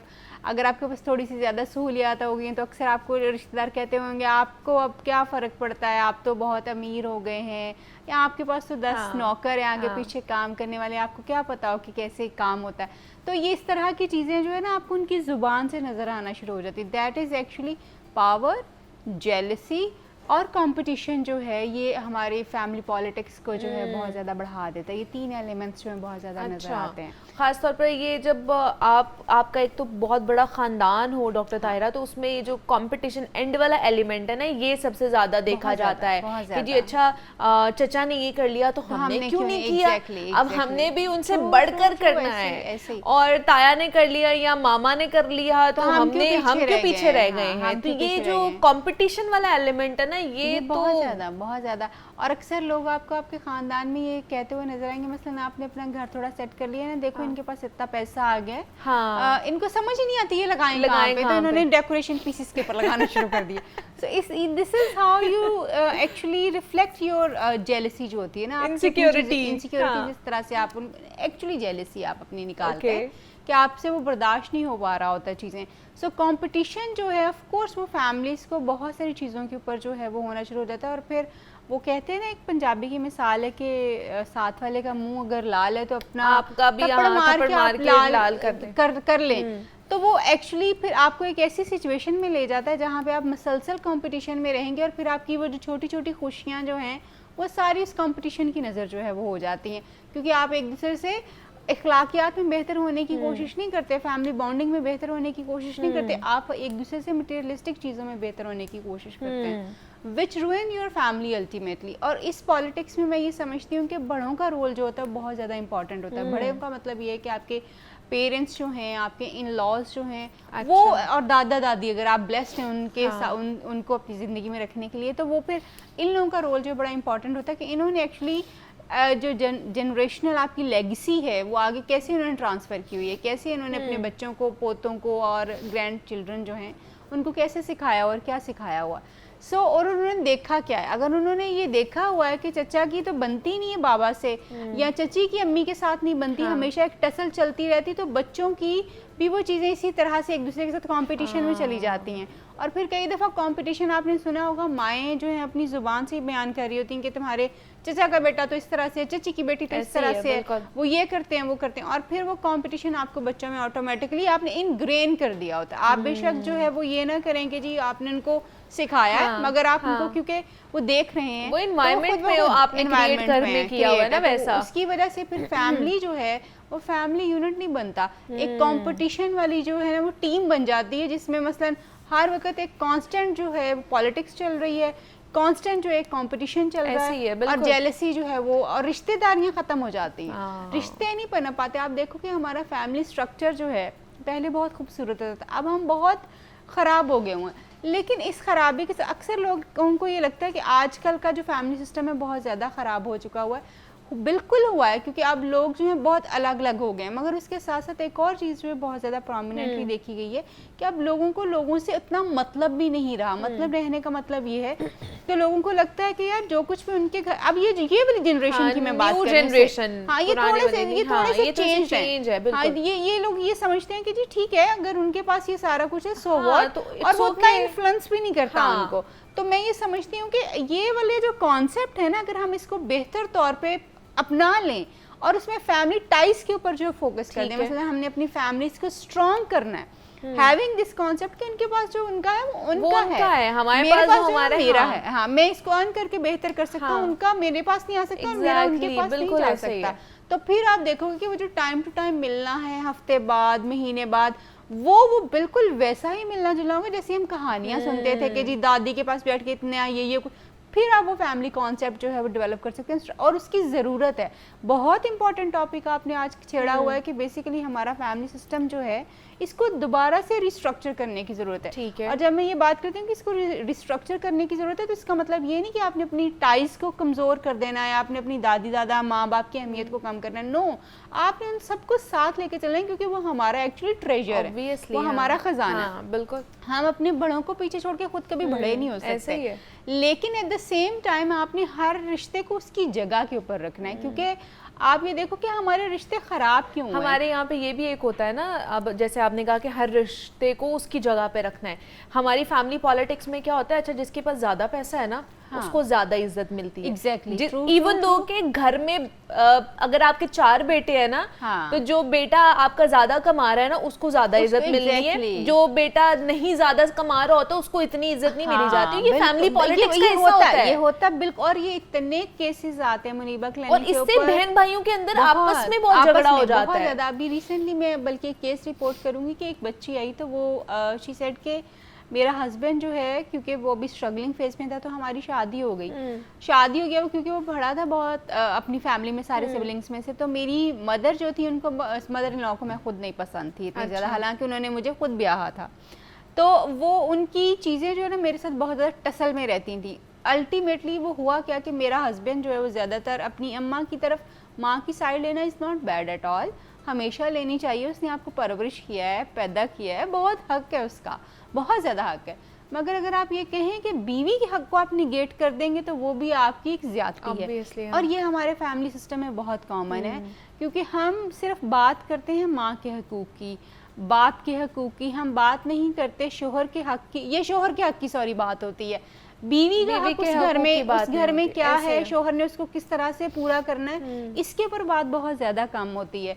फिर अगर आप एक फैमिली का हिस्सा बने तो सास ने कैसे सपोर्ट करना है अपनी बहू को, ये बात बहुत ज़्यादा कम होती है, क्योंकि हम जो है उस औरत को जो आपके घर में आती है उसको एक्सेप्ट नहीं कर पाते इतनी जल्दी, उसकी जगह इतनी जल्दी क्रिएट नहीं हो पाती। तो वो जगह ना होने की वजह से हमें उसकी छोटी छोटी सी गलतियां जो है ना, वो हमें उसके गुनाह लगना शुरू हो जाते हैं। फिर हम उस पर रिएक्ट करते हैं और उसकी तरफ हमारा एक नफरत का रवैया डेवलप कर जाता है। और फिर अगर आपका शोहर आवाज़ उठाने वाला ना हो, मैं तो ये कहती हूँ कि जो बुज़दिल मर्द होता है ना, बेसिकली फैमिली सिस्टम को वो ख़राब करता है। बुज़दिल मर्द जब अपनी वाइफ को सपोर्ट नहीं कर पाता, अपनी माँ की इज्जत अपनी बीवी से नहीं करवा पाता, तो ही इज़ द वन जो कि एक्चुअली सारी चीज़ों को ख़राब कर रहा होता है। और आप देखोगे कि अगर एक बच्चा इस तरह के ना, तो छोटा बेटा जो होता है उसके वो ज़रा बेहतर होता है, क्योंकि उसने सीख लिया होता है कि मेरी भाभी के साथ या भाई के साथ क्या चीज़ें हुई हैं। अब उसकी वजह से जब वो नई बहू घर में आती है तो पहले वाली बहू की और अहमियत कम हो जाती है। अब अहमियत कम होने की वजह से जेलसी होती है और वो लड़ाई ज़्यादा बढ़ती है कि जी मेरे टाइम के ऊपर तो मुझे ऐसे नहीं ट्रीट किया गया था, उसकी बीवी को इस तरह से क्यों ट्रीट किया जाता है, क्योंकि उसका शोहर उसके साथ खड़ा होता है, बात करता है, जहाँ वो गलत है उसको वहाँ गलत बताया जाता है, जहाँ पे अम्मी की गलती है वहाँ पे उनसे थोड़ी सी डिस्कशन कर ली जाती है। माओं को समझाया तो नहीं जा सकता, उनसे बात ज़रूर की जा सकती है। तो वो चीज़ें जो है ना, बेसिकली मैं ये समझती हूँ कि फैमिली सिस्टम्स को जहाँ पे बनाना औरत के हक में है, रिश्तों को बांधना, खानदान को बांध के रखना औरत के हाथ में होता है, मगर खानदान को अच्छे तरीके से बांधे रखना मर्द के हाथ में होता है। अच्छा, लेकिन इसमें एक और चीज़ ऐड ऑन कर लेंगे, क्या फैमिली पॉलिटिक्स में मर्द भी उतने ही बराबर के शरीक होते हैं? बिल्कुल होते हैं, बिल्कुल होते हैं। जब फैमिलीज बनती ही दो काउंटर पार्टनर्स की वजह से, आदमी और औरतों की वजह से, तो वो शामिल क्यों नहीं होंगे? यूजुअली कहा जाता है ना कि फैमिली पॉलिटिक्स खवातीन करती नहीं, होंगी, ऐसा पीछे नहीं बैठ है। के गॉसिप्स करती हैं, बातें करती हैं। मर्द देखो भी कोई क्या है इसमें? गॉसिप आप तक पहुंच रही है ना फैमिली की, आप उस गॉसिप को खत्म क्यों नहीं कर रहे हैं? आप उसमें अपना रोल इंटरवीन क्यों नहीं कर रहे? आप उसको बढ़ावा क्यों दे रहे हैं? या अगर आपकी बीवी ने आपको कोई बात बता दी तो आप उसको फौरन लेके अपनी माँ से लड़ाई क्यों कर रहे हैं? और अगर आपकी माँ ने अगर आपको कोई बात बता दी तो अपनी बीवी के साथ अपनी बीवी से रिएक्ट लड़ाई क्यों कर कर रहे हैं कि तुमने मेरी माँ के साथ ये सारा कुछ क्यों? तो आपको थोड़ा सा मामला फहमी देखने की जरूरत होती है। फैमिली सिस्टम्स जो हैं वो मामला फहमी, मर्दों की मामला फहमी की वजह से चलते हैं। चले एक कॉलर है डॉक्टर ताहिरा, मोहम्मद आसिफ है, उन्होंने हमें कॉल किया। अस्सलाम वालेकुम। वालेकुम अस्सलाम। कैसे हैं? ठीक है आप? जी अल्लाह का शुक्र, ठीक ठाक। क्या पूछना चाहेंगे? अच्छा, मैं ये पूछना चाह रहा हूँ डॉक्टर ताहिरा रुबाब से कि बचपन में हम सुनते थे कि फलां फैमिली जो है ना हमारे खानदान से अनाज रखती है, बुग़्ज़ रखती है, सुनते आ रहे थे। मतलब अब ये चीज़ खत्म हो गई है कि फलां फैमिली। अब ये चीज़ हमारी मतलब ये देखने में आ रहा है हमारे मतलब कल्चर में कि खानदान में ये चीज़ आ गई है, फैमिली में ना, इंटर फैमिली, जिस तरह आप जो जॉइंट फैमिली समझ लें, तो वो अब चीज़ खत्म हो गई है कि फलां कहता था, फलां कहता था। अब वो छोड़ के अब अपनी ही फैमिली में ये चीज़ें आ गई हैं। इसकी क्या वजह है? ये इस्लाम से दूरी है या कुछ और वजह? ठीक है कि मतलब पहले हमारा होता था कि जो दूर के रिश्तेदार या अपने खानदान वाले, अब ये कि इंटर फैमिली जो सारे चचा ताए या आपस में बहन भाई एक दूसरे से बुग़्ज़ रखना शुरू हो गए या एक दूसरे को कहना शुरू हो गए फलां क्या कहेगा तो फलां क्या सोचेगा। पता क्या बात हुई मुनीबा, ओवर द इयर्स ना हमने रिस्पॉन्सिबिलिटीज़ का, मैं ये समझती हूँ कि शिफ्ट जो है ना वो बड़ा मतवाज़न नहीं रखा। आपने देखा होगा कि खानदान में एक बंदा जो था ना वो सबकी रिस्पॉन्सिबिलिटी उठाता था। खानदान में एक औरत जो थी वो सारा खानदान चलाती थी। वो बहुत अच्छी चीजें थी, मैं उनको गलत नहीं, उस वक्त का सिस्टम ही यही था। लेकिन वो आहिस्ता आहिस्ता आपने देखा कि बहुत खानदान में कुछ बच्चे ज्यादा पिसे और कुछ बच्चों को ज्यादा जो है वो सबने निशाना बनाया। और अल्टीमेटली अब जो हम फैमिली सिस्टम्स की बात करें, ये वही बच्चे हैं जो पिछली जनरेशन में काफ़ी ज़्यादा पिसे हैं। पिसने का मतलब ये है कि हर किसी ने उनके ऊपर एक्सपेरिमेंटेशन किया, हर किसी ने उसके ऊपर रोक टोक किया, हर किसी ने उसको मारा है, अब्यूज़ किया, जैसे भी जो भी चीज़ें हुई हैं वो उन्होंने बर्दाश्त किया। जब अब अगली जनरेशन उनकी तरफ से बनी है तो उन्होंने इस चीज़ को कर दिया कि हमने किसी से मिलना नहीं है, हमने किसी के साथ ये चीज़ें नहीं रखनी, क्योंकि वो जो चीज़ें पीछे हुई हैं क्योंकि हम कलेक्टिव फैमिली सिस्टम में रहते थे, वो बहुत अच्छा था, उसकी बहुत अच्छाइयाँ थी और उसकी बहुत सारी बुराइयाँ भी थी। क्योंकि कोई एक जो पिसने पे आता था वो बहुत ज़्यादा पिसता था, कोई एक फेवरेबल हो जाता था वो बहुत ज़्यादा फेवरेबल हो जाता था। सो अब वो वाली जनरेशन जब इस वक्त अपना फैमिली सिस्टम डिज़ाइन कर रही है तो उन्होंने वो पिछली चीज़ें कि इस चाचा से, इस मामा से इसलिए नहीं मिलना कि इन्होंने इस तरह की चीज़ें जो हैं वो की हैं। सो दैट इज़ वाई अब वो चीज़ें ख़ानदान की हमें अपने ख़ानदान में नज़र आती हैं। अक्सर हम ये बात अब अक्सर टीवी शोज़ के ऊपर ये बात होती है कि पिछले जो जनरेशन थी उसमें बच्चे सबके सांझे होते थे। बहुत अच्छी बात थी, बच्चे सबके सांझे थे, प्रोटेक्शन सबकी जिम्मेदारी होती थी, हर कोई प्रोटेक्ट करता था बच्चों को, गलत बातों से मना करता था और अच्छी बातें रीइंफोर्स की जाती थी। मगर एट द सेम टाइम वो इतना ज़्यादा हो जाता था कि बच्चा उससे समटाइम्स बहुत ज़्यादा स्नैप भी फील करता था। अच्छा, अब वो था तो बहुत अच्छा क्योंकि प्रोटेक्शन हर किसी की जिम्मेदारी बन गई थी, बट वही चीज़ें जो हैं अब इस वाली जनरेशन के लिए अनएक्सेप्टेबल हो गई हैं। आपने देखा होगा कि अब चचा की हिम्मत नहीं होती कि वो अपने भतीजे और भांजों को कुछ कह दे, क्योंकि भाभी और भाई फौरन माइंड कर जाते हैं। फुफियाँ जो होती हैं वो अपने भतीजों को कुछ नहीं कह सकती, क्योंकि आपने वो जो पीछे आपने देखा है ना कि मेरे चचा ने ये किया था, मेरे मामा ने ये किया था, अब वो आप नहीं इजाज़त दे रहे। सो पिछले जो आपके एक्सपीरियंसेस हैं, यानी आपके अपने चाइल्डहुड एक्सपीरियंसेस जो हैं वो आपके फैमिली सिस्टम को बनाने में बहुत अहम रोल प्ले करते हैं। अगर आपका अपना एक अच्छा फैमिली सिस्टम रहा है, आप जॉइंट फैमिली सिस्टम में रहे हैं जहाँ पे लव एंड केयर, तो आपके लिए आज भी वही बहुत अच्छा है। आज भी आपके चचा सबके तो आप चाहेंगे कि हम सारे मिलकर रहें, लेकिन अगर आपका ही नहीं फैमिली सिस्टम पहले अच्छा नहीं था, तो अब आप कभी भी नहीं चाहेंगे कि आप जो है ना सारे जॉइंट फैमिली सिस्टम के साथ रहें। आप कहेंगे कि हम न्यूक्लियर फैमिली अलग रहें जब भी हमारी शादी हो या हमारे बच्चे हो। तो ये जो आप एक्सपीरियंस अपने बचपन में जो चीज़ कर रहे होते हैं, जो ट्रॉमेटाइज आप बचपन में हुए होते हैं ना, वो आप चाहते हैं कि हमारे बच्चे ना हो या हमारे साथ आगे जाके फैमिली के साथ वो चीज़ें ना हो। तो डॉक्टर ताहिरा रुबाब ने हमें जो आज ज्वाइन किया था, फैमिली पॉलिटिक्स के ऊपर हम बात कर रहे थे। Doctor Tahira, thank you so much, आप आई, उसके ऊपर बात की है। मैंने यहाँ पे एक छोटी सी ब्रेक लेनी है, मिलते हैं इस ब्रेक के बाद।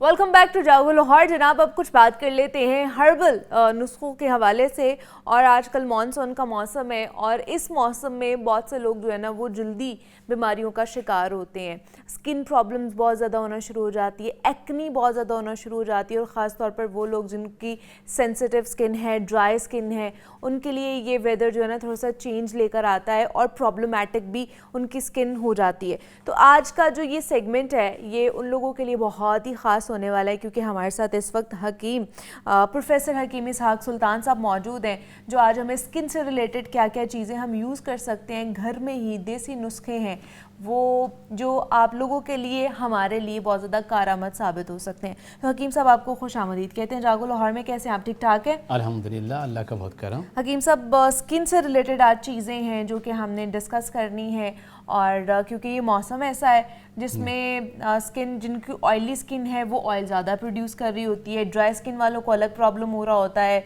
जिनकी सेंसिटिव होती है उनकी तो और भी ज़्यादा प्रॉब्लमेटिक हो जाती है। तो क्या क्या चीज़ें हैं और उनको किस तरह यूज़ कर सकते हैं हम? फर्स्ट ऑफ ऑल, चूँकि ये मौसम भी गर्मी का है और उसके अंदर जो स्वेट ग्लैंड्स हैं वो बहुत ओवर एक्टिव हो जाती हैं, जिसकी वजह से स्किन के प्रॉब्लम बहुत ज़्यादा हो जाती हैं। तो हमारे हर्ब्स के अंदर बाकायदा जितने भी इलाज होते हैं वो कोई ऐसा हिट एंड ट्रायल मेथड पे नहीं होते। हम मरीज़ के मिजाज को चेक करते हैं, उस मरीज़ का मिजाज क्या है, उसका टेम्परामेंट क्या है, और उसके मुताबिक ही बाकायदा हम नुस्खा जात उनको देते हैं। ऐसा नहीं होता है कि हम जितने स्किन के जितने भी रिलेटेड प्रॉब्लम्स हैं, जितने पेशेंट आएंगे सबको एक ही तरह के हम मुसफ़ी खून अद्वियात देंगे, ऐसा बिल्कुल नहीं होता। मरीज़ के मिजाज को देखा जाएगा। चूँकि आपका जो सवाल ये है, चूँकि गर्मी का मौसम भी है, मानसून का मौसम में स्वेट ग्लैंड्स जो है वो बहुत ज़्यादा काम कर रहे होते हैं। अब उसको बैलेंस करने के लिए, अब चूँकि गर्मी और खुश्की का मौसम बहुत ज़्यादा है, तो तिब इसके इलाज सर्द और खुश्क किस्म की अद्वियात के साथ करता है। तो मैं आपको एक ऐसा फार्मूला बता देता हूँ, अगर कोई शख्स सिर्फ 7 डेज़ के लिए वो एक हर्बल कहवा पी ले, हर्बल डिकॉक्शन जिसे हम जोशांदा या खसियांदा कहते हैं, अगर वो इस्तेमाल कर लेता है तो 1 साल के लिए उसका गर्मी से होने वाले स्किन के प्रॉब्लम 100% नॉर्मल हो जाते हैं, और उससे किसी किस्म के जो हीट रैशेस होती हैं, ये जो दाने होते हैं, एक्नीज हैं, वो बिल्कुल नहीं आए। कि गर्मी की वजह से जो एक्नीज होती हैं उसकी अलामत क्या होती है कि जब एक्नी स्किन पे आया साथ ही उसके अंदर पस फॉर्मेशन हो जाती है। तो जब इस तरह का पेशेंट आप हमारे सामने आता है तो हम कहते हैं इसको गर्मी की वजह से प्रॉब्लम आई है, और उसके लिए हमारे पास नुस्खा क्या है। हमने इसमें 3 चीज़ों का इस्तेमाल करना है। एक है हमारे पास यहाँ पर शात्रा, इसी नाम पे जड़ी बूटी मिल जाती है। दूसरा है हमारे पास चरायता।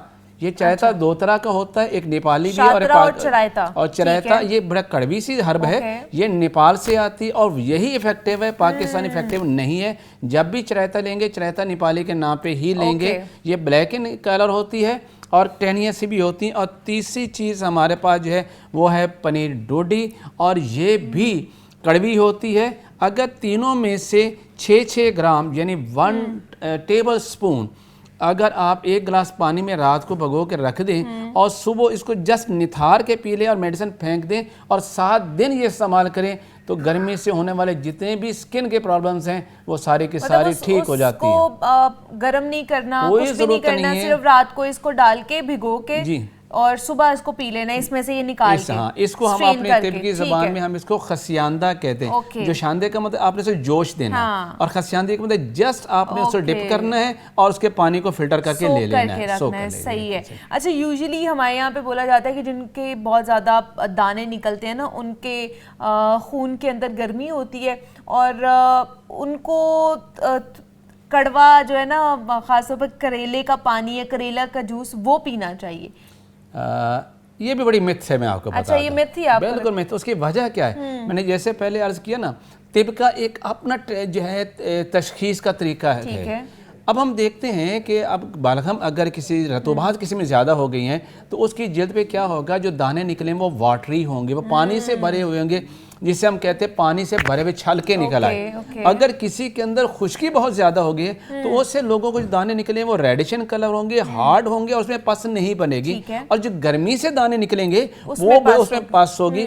अब इस तरह के जो कहते हैं जिनको आपने करेले खिलाने हैं, जिनको आपने नीम खिलानी है, जिनको आप तुम्बा खिलाना है, तो उन लोगों को खिलाइए जिनकी जल्द के ऊपर जो निकलने वाले दानों में पानी भरा हुआ है, तो विद इन डेज वो क्लियर हो जाएंगे। लेकिन जल्द के दाने पहले ही हार्ड हैं, वो उसमें पास बन ही नहीं रही, वो रेडिशन कलर है, वो इतने हार्ड हैं कि कितने कितने दिन तक वो पकते ही नहीं है। अगर उनको आप ये कड़वी दवाई खिलाएं तो उनका मर्ज और एग्रीवेट कर जाएगा, ज्यादा हो जाएगा। सही है। लिहाजा आप उसकी तशखीस पहले किसी अच्छे मुआलिज से करवाइए, फिर वो जो भी प्रिस्क्राइब करेगा वो यूज कर लीजिए। ठीक है, ये वाला जो कहवा है आपने जो कहा, ये जो पहले मैंने बताया, ये गर्मी के लोग मरीजों के, गर्मी के दानों के लिए है कि अगर आपको एक्नी का प्रॉब्लम होता है गर्मी की वजह से कि हीट बहुत ज्यादा हो जाती है और आपका दाने निकल आते हैं, तो उसके लिए आप ये उसके लिए बहुत इफेक्ट है, बहुत इफेक्ट है। इसके अलावा और क्या हम लोग कर सकते हैं? इसके अलावा अब जिन लोगों को आर्टिकेरिया का प्रॉब्लम होता है, अक्सर छपाकी निकल आती है, जिसे हम अपनी ज़बान पे उछलना भी कहते हैं, मोटे मोटे वहाँ पर रैशेज बनते हैं और कोई देर का बाद खुद बहुत ख़त्म हो जाते हैं। उसके लिए हम आपके घर के अंदर एक रेमेडी मौजूद है। वो क्या है कि आपने ये पुदीना आपने घर में लिया, इसे खुश्क कर लिया, नहीं आपके घर में पंसारी से जाके ले आइएगा। आपने पुदीना लिया, सपोज आपके पास पुदीना था 50 ग्राम, 50 ग्राम आपने उसके अंदर चीनी को ऐड कर दिया। अच्छा। और जो डायबिटिक पेशेंट है वो इसको ऐड ना करें, वो सिंपल उसका पाउडर कर लें। जो नॉन डायबिटिक है इन दोनों चीज़ों को पाउडर करें और 1 चम्मच जो है वो सुबह शाम लें। 3 दिन के अंदर सदियों पुरानी भी अगर उसकी छिपाकी है, आर्टिकेरिया है, तो वो 100% ठीक हो जाएगा। अच्छा, ये दिन में एक टाइम 2 टाइम ले लें, 1 टाइम ले लें। आप मर्ज की जो है वो शिद्दत पे होता है, कितनी ज्यादा है आपको, लेकिन क्या आप पानी के साथ लेनी है? नीम गर्म पानी के पानी के साथ ले लें, खाने से पहले, खाने के बाद, खाली पेट ले लें, खाना खाने के बाद ले लें। इसका कोई आफ्टर इफेक्ट नहीं। ठीक है। ये बच्चों को भी बहुत ज्यादा निकलती है ये पित्त वगैरह इस तरह की चीजें, उसके लिए वही जो पित्त निकलने के लिए जो मैंने पहले कहवा बताया वो लेंगे। वो लेंगे जी, वो ये नहीं लेंगे। ओके, वो ये नहीं लेंगे। इसके अलावा हमारे पास बहुत से ऐसे लोग आते हैं जिनको जैसे बताया कि और एक भी दाना खत्म नहीं हुआ, एक दाना और निकला, एक दाना खत्म नहीं हुआ और एक दाना खत्म हो गया। अब उसमें होता क्या है? क्या मुसफ़ी खून दवाई इसके इलाज है? हमने आज तक ये सुना जिसको दे दें मुसफ़ी खून दवाई दे दी। भाई ये तो बिल्कुल ये भी मिथ है। देखो स्किन के ऊपर जो मवाद आया है, कभी आपका ये जहरीला फाजिल मवाद जिसको आपके नेचर वे से बॉडी ने खारिज करना था, कभी ऐसा होता है कि वो आपसे बॉडी में खारिज नहीं हो रहा होता, तो वो अब स्किन के ऊपर आ जाता है। अब हमने क्या करना है, पहले स्किन से अब्जॉर्ब करवा के ब्लड में लाना है और ब्लड से फिर आपका जो एक्सक्रीटरी सिस्टम्स को खारिज कर देगा। अब कौन सी ऐसी मेडिसिन है जो आपके गुद्दत जाज़बा को एक्टिवेट कर दें, आपके लिम्फेटिक ग्लैंड्स को एक्टिवेट करें, वो स्किन से जो मवाद है उसको जज़ब करके ब्लड में दे और वहाँ से वो खारिज कर दे आपका एक्सक्रीटरी से। और उसके लिए आपके पास हमारी बेहतरीन दवा है, बड़ी सादा सी, वो है हमारे पास रसौंत। ये बेसिकली नीम के पत्ते जो है उनका एक रस निकाला जाता है, इसको रसौंत कहते हैं। चने के बराबर सुबह शाम लें, 1 हफ्ता ज़्यादा ज़्यादा। और जिनको बार बार दाने नहीं कर रहे हैं, जिनको एक्नीज नहीं कर रहे, इवन के जवानी के अंदर एक्नीज नहीं कर रहे हैं, क्यों नहीं कर रहे हैं? हार्मोन प्रॉब्लम की वजह से क्या होता है, उनके स्वेट ग्लैंड्स होते हैं इन्फ्लेम्ड हो जाते हैं और वो मवाद उसके अंदर रुक जाता है। तो क्या करना है, आपने चने के बराबर से लेना भी है और इसे पाउडर करके थोड़ा से इसके अंदर पानी मिक्स कीजिए, एक लेप बनाइए और स्किन पे हल्का हल्का मसाज कीजिए। उससे क्या होगा, जो आपके स्वेट ग्लैंड से जो ऊपर से बंद हो रहे थे वो खुल जाएंगे और जो उसकी इन्फेक्शन है वो ये खुद उसको वहाँ पे क्लियर कर दे। खाने से भी क्लियर, और किसी किस्म के केमिकल लगाने की जरूरत नहीं है और इससे आप ठीक हो जाएंगे। सही है। और लास्ट पे मैं आपको अगर कहें तो मैं एक ऐसा आपको फार्मूला दे दूं जिसके लेडीज बहुत ज्यादा वेट करते हैं या स्किन के ऊपर बात हो रही है तो हमारे मतलब की कोई ना कोई चीज़ ज़रूर बताएंगे। ये नहीं जिनके चिल के ऊपर दाग हैं, धब्बे हैं, छाइयाँ हैं, जिनकी स्किन ग्लो नहीं करती और वो चाहती हैं कि बस हमारी बिल्कुल स्किन ग्लो कर दे, तो हर्बल इसके अंदर कमाल है। ठीक है। आपने क्या लेना है, इसके मैं आपके क्रीम बताता हूँ जो आप घर में बनाएंगे और विद इन 3 मिनट्स आपको रिजल्ट भी मिल जाएगा। मैं आपके सामने बनाऊंगा भी सही, ऐसे लोग ने अप्लाई भी करके दूंगा और विद इन 3 मिनट आप देखें उसका रिजल्ट आपके सामने आ जाएगा। क्या बात है। ठीक है जी, उन खवातीन के लिए जो चाहती हैं कि आपकी छाइयाँ खत्म हो जाएं, आपके दाग धब्बे जो है एक्नी के बाद हो जाते हैं, स्किन जो है वो बड़ी चमकदार हो, ग्लो करे, बहुत ज्यादा ग्लो करना शुरू हो जाए, तो उनके लिए ये क्रीम बहुत ज़्यादा अच्छी होने वाली, इफेक्टिव होने वाली। जी, तो इसके लिए क्या क्या चीज़ें चाहिए पहले हमें? आपने लेनी है मुल्तानी मट्टी। ठीक है, आपने सपोज ले लिया 150 ग्राम ले लिया आपने। सेकंड पे आपने ये लेना है, इसके अंदर लेना है जिंक ऑक्साइड, ये अभी पंसारी से मिल भी जाता है और ये आपको केमिस्ट की दुकान से मिल जाता है।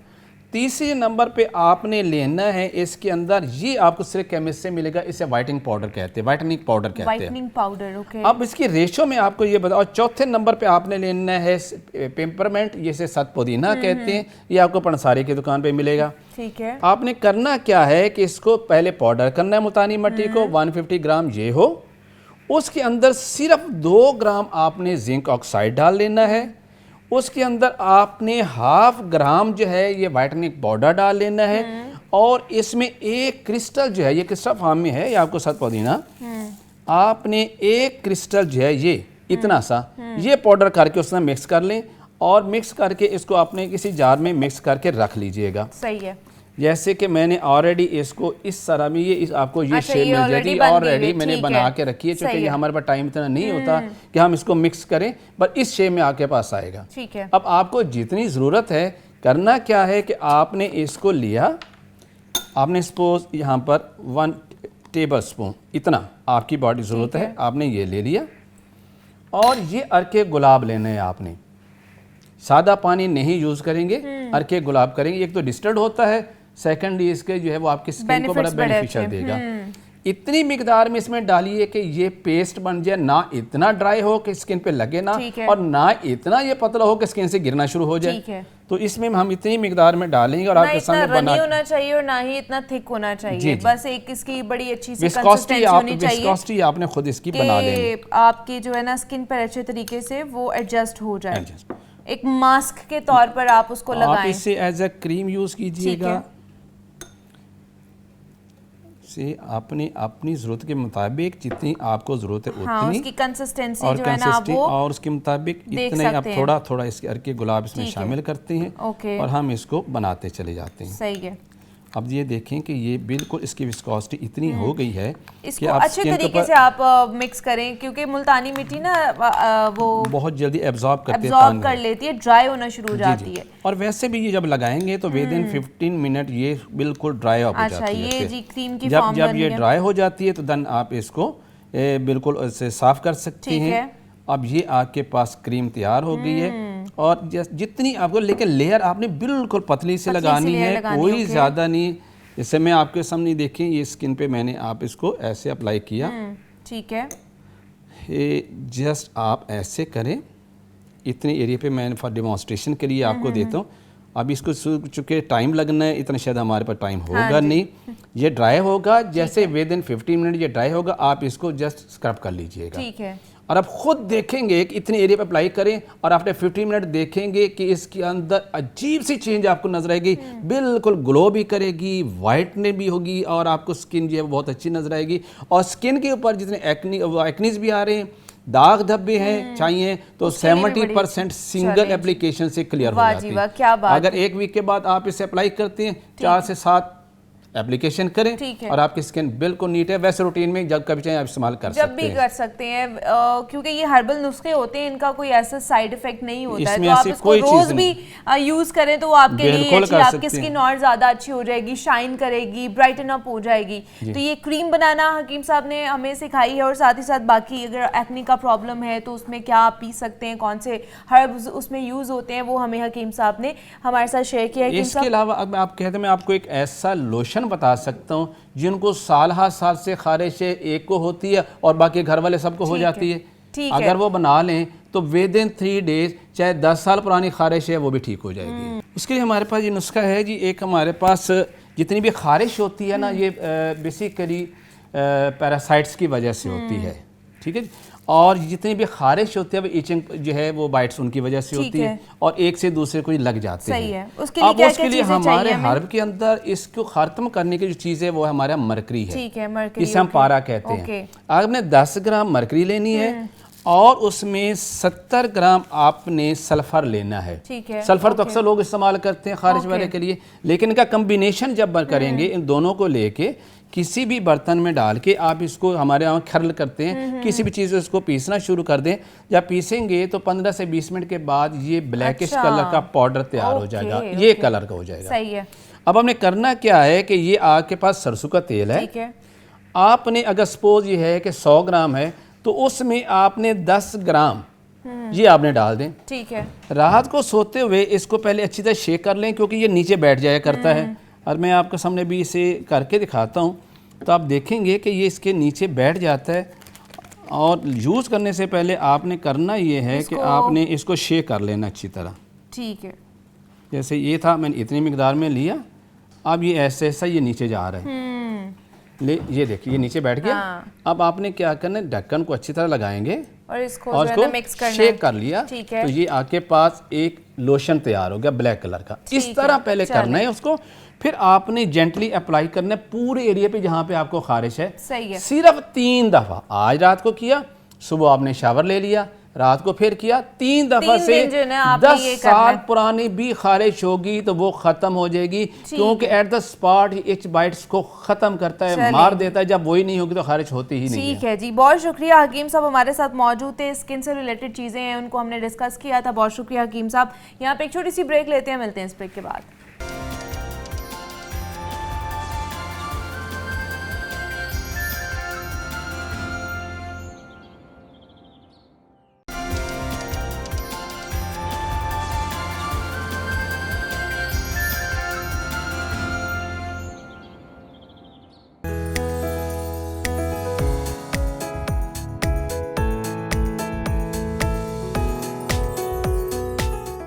अस्सलाम वालेकुम, मैं हूं आमिर सईद, इंटरनेशनल में जो वार्डरोब कंसल्टेंट। कॉर्पोरेट ड्रेसिंग के हवाले से आज बात करेंगे कि कॉर्पोरेट ड्रेसिंग कैसी होनी चाहिए। सबसे इम्पोर्टेंट बात इसमें ये है कि देखिए जो ड्रेसिंग है वो बॉडी को कवर करने के लिए नहीं है, although it serves the purpose, और ना ही वो शो ऑफ करने के लिए, ना वो स्टाइलिंग के लिए है। Actually dressing is a strategy. इसका मतलब क्या है? इसका मतलब ये है कि जब आप ड्रेसिंग करते हैं, आप कॉर्पोरेट वर्ल्ड में हैं, what ever your designation is, जो भी आप जॉब करते हैं, जिससे भी आप मिलते हैं, याद रखिए ड्रेसिंग जो है वो आपका एक मार्केटिंग टूल है। मार्केटिंग टूल का मतलब क्या है? मार्केटिंग टूल का मतलब ये है कि जब आप ड्रेस करें तो याद रखें कि ये जो भी ड्रेसिंग कर रहे हैं, जो भी आपका ऑब्जेक्टिव है, जो भी आपका गोल है मीटिंग में, it should help you to accomplish that. हमेशा ये समझें कि जब आप ड्रेसिंग कर रहे हैं तो आपने उसको ऑब्जेक्टिवली ड्रेस करना है। आपने ये सोचना है कि जो आप पहन रहे हैं वो आप उससे क्या मैसेजेस दे रहे हैं, क्या नॉन वर्बली आप अपने बारे में क्या कह रहे हैं। तो कॉर्पोरेट वर्ल्ड में 4-5 मैसेजेस आपने ड्रेसिंग के साथ देने हैं। पहला मैसेज ये है कि आपने कामयाब लगने का मैसेज देना है। ये बात नहीं करें कि आप कितने कामयाब हैं, आप लग कितने कामयाब रहे हैं। अगर आप कामयाब नहीं लगते तो फिर आप क्या लगते हैं? देखें, एक बंदा अगर नाकाम लगता है तो हाउ फार कैन ही गो। तो पहला मैसेज तो आपने कामयाबी का देना है। दूसरा मैसेज जो आपने देना है कि आप बड़े अहम हैं, आप इम्पोर्टेंट हैं, लोगों को आपकी बात सुनना चाहिए, आपके अंदर अथॉरिटी है। अगर ये नहीं है तो फिर लोग आपको क्यों सुने, क्यों अटेंशन पे करें? अक्सर लोग कहते हैं यार मैं मीटिंग में जाता हूँ, लोग मेरी बात नहीं सुनते, मुझे अटेंशन नहीं पे करते। इसका मतलब ये नहीं कि उनके पास नॉलेज नहीं है, एजुकेशन नहीं है, या उनके पास टैलेंट नहीं है। Actually what happens is this कि जो उनकी पर्सनैलिटी है वो इतनी वीक लगती है, वो इम्पॉर्टेंट नहीं लगते हैं। That's why people not paying attention to you. तो ये दूसरी बात है। तीसरी बात बड़ी अहम है, वो ये है कि क्या आप कॉन्फिडेंट लगते हैं कि नहीं लगते। अगर आप कॉन्फिडेंट लगते हैं तो believe it not, game is over. अच्छा, कॉन्फिडेंस के ऊपर मैंने पूरी रिसर्च की है। वो ये है कि कॉन्फिडेंस सिर्फ 2 चीज़ों से आता है। एक है आपका स्किल सेट, एक है आपकी ट्रेनिंग, एक है आपकी एजुकेशन, एक है आपकी एक्सपर्टीज़, कोर कॉम्पिटेंसी, उससे आता है। दूसरा कॉन्फिडेंस आता है the way you present yourself. Again, आप मीटिंग में जा रहे हैं, कॉर्पोरेट वर्ल्ड में काम कर रहे हैं, आप क्लाइंट से मिल रहे हैं, आप इंपॉर्टेंट मीटिंग में जा रहे हैं, सेल मीटिंग है या किसी किस्म की मीटिंग है, उसमें आप जा रहे हैं। तो आपने क्या है, आपने वहाँ पे एक सेल क्लोज करनी है, आपने डील क्लोज करनी है। तो उसमें है कि आप कॉन्फिडेंट लगें। कॉन्फिडेंट नहीं लगेंगे तो nobody is gonna pay attention to you, the game is over. और चौथी चीज़ बड़ी इंपॉर्टेंट है कि आपको ट्रस्टवर्दी और क्रेडिबल लगना है। अगर आप ट्रस्टवर्दी क्रेडिबल नहीं लगते तो let me tell you this, I mean really the game is over. तो ट्रस्टवर्दी और क्रेडिबल लगने के लिए आपने अगेन अपना कहने, आप कह तो सकते नहीं, नॉन वर्बल की बात हो रही है, आपने इमेज देना है, आपने एक रिफ्लेक्ट करना है, आपने सर्टन सब्लिमिनल मैसेजेस देने हैं, तो उसमें ये मैसेज देना है कि I am trustworthy, I am credible person. तो ये हैं वो सारे मैसेज जो आपने देने हैं। अब आ जाती है कि आपने ड्रेसिंग कैसी करनी है, कौन से ऐसे ड्रेसेस हैं कॉर्पोरेट वर्ल्ड में कि जो आपने पहने हैं और ये मैसेजेस देंगे। तो उसमें सबसे पहले कलर्स की बात करते हैं, क्योंकि कलर्स जो हैं वो बोलते हैं। मैं एक शो पे था तो होस्ट ने पूछा कि हामिद साहब कलर्स बोलते हैं, मैं कहा वो चीख चीख के बोलते हैं। तो पहले हम 4-5 कलर्स जो हैं, जो 4 कलर्स हैं, फंडामेंटल कलर्स हैं, एसेंशियल कलर्स हैं, उनकी बात कर देते हैं। अच्छा, पहली बात ये है कि कलर्स के 2 पर्सपेक्टिव हैं। एक है कि कलर्स हमारे पर कौन सा कलर अच्छा लगता है, हमारी स्किन टोन पे, आई कलर, हेयर कलर पे, और दूसरा है कि वो कलर मैसेज क्या देता है। तो 4 फंडामेंटल कलर्स हैं जो हमारी स्किन टोन पे, पाकिस्तानी स्किन टोन पे, चाहे हम ब्लैक हैं, चाहे हम सांवले हैं, चाहे हम फेयर हैं, चाहे हम वाइट हैं, ये 4 कलर्स जो हैं ये हमारे ऊपर बहुत अच्छे लगते हैं। नंबर 1 पहला कलर है वो ब्लैक। ब्लैक होना चाहिए जेट ब्लैक। ब्लैक ये कहता है कि आई एम पावरफुल, और साथ साथ पे हमारे ऊपर अच्छा भी लगता है, बहुत अच्छा लगता है। तो ब्लैक आपने मीटिंग्स, उन मीटिंग्स के लिए कि जो पावर मीटिंग्स हैं, जहाँ पावर डायनामिक्स इन प्ले है, वहाँ आपने ब्लैक पहनना है। तो ब्लैक क्या है, आप ब्लैक सूट पहन सकते हैं, 2 पीस सूट पहन सकते हैं, इसके अलावा आप ब्लैक शलवार कमीज पहन सकते हैं। आप ब्लैक जो है वो, अगर आप खातून हैं तो लाजमी बात है आप ड्रेस पहन सकती हैं ब्लैक। Black is power. और अगर आपने, if you are a male, तो आप उसे वाइट शर्ट के साथ पहन लें, उसके साथ रेड टाई या मैरून टाई लगा लें, नाइस उसके साथ ऑक्सफोर्ड शूज़ हों, तो दैट्स योर पावर लुक, जिसे मैं कहूँगा एपिटमी ऑफ पावर, यानी कि अल्टीमेट पावर है। इस तरह आप खातून हैं, लेडी हैं, आपकी बड़ी इंपॉर्टेंट मीटिंग है, यूजुअली ख़वातीन कहती हैं हमें वो अटेंशन नहीं मिलती, यार हमारे अंदर वो पावर नहीं समझी जाती, और ऐसे पूरी दुनिया में भी है। इट्स वेरी जिसे मैं कहूँगा सैड भी है, अनफेयर भी है कि उनको वो चांस नहीं दिया जाता या उनको उस तरह ट्रीट नहीं किया जाता था। They are probably in many ways they are smarter than us, smarter than a lot of men. तो आपने अपनी स्पेस खुद बनानी है, याद रखिए। तो उस दिन आपने अपना ब्लैक सूट निकालना है, ब्लैक ड्रेस निकालना है, साथ में आप वाइट हिजाब कर सकती हैं, वाइट दुपट्टा पहन सकती हैं, तो वो आपकी वाइट शर्ट के इक्विवेलेंट होगी। अच्छा, वाइट शर्ट क्यों पहननी है, वाइट दुपट्टा क्यों पहनना है? कि that gives you trustworthiness and credibility, जिसकी बात हो रही थी। तो ब्लैक ने आपको पावर दी, वाइट ने क्या किया, उसने आपको ट्रस्टवर्दीनेस और क्रेडिबिलिटी दी, जिसकी हमने बात की। तो आप दोनों चीज़ें से लगते हैं। और उसके बाद रेड टाई ने आपको पावर दी, हमें पावरफुल भी लग रहे हैं, हमने इंपॉर्टेंट भी लग रहे हैं। तो ये है वो डायनामिक्स जो आपने पावर में यूज़ करनी है।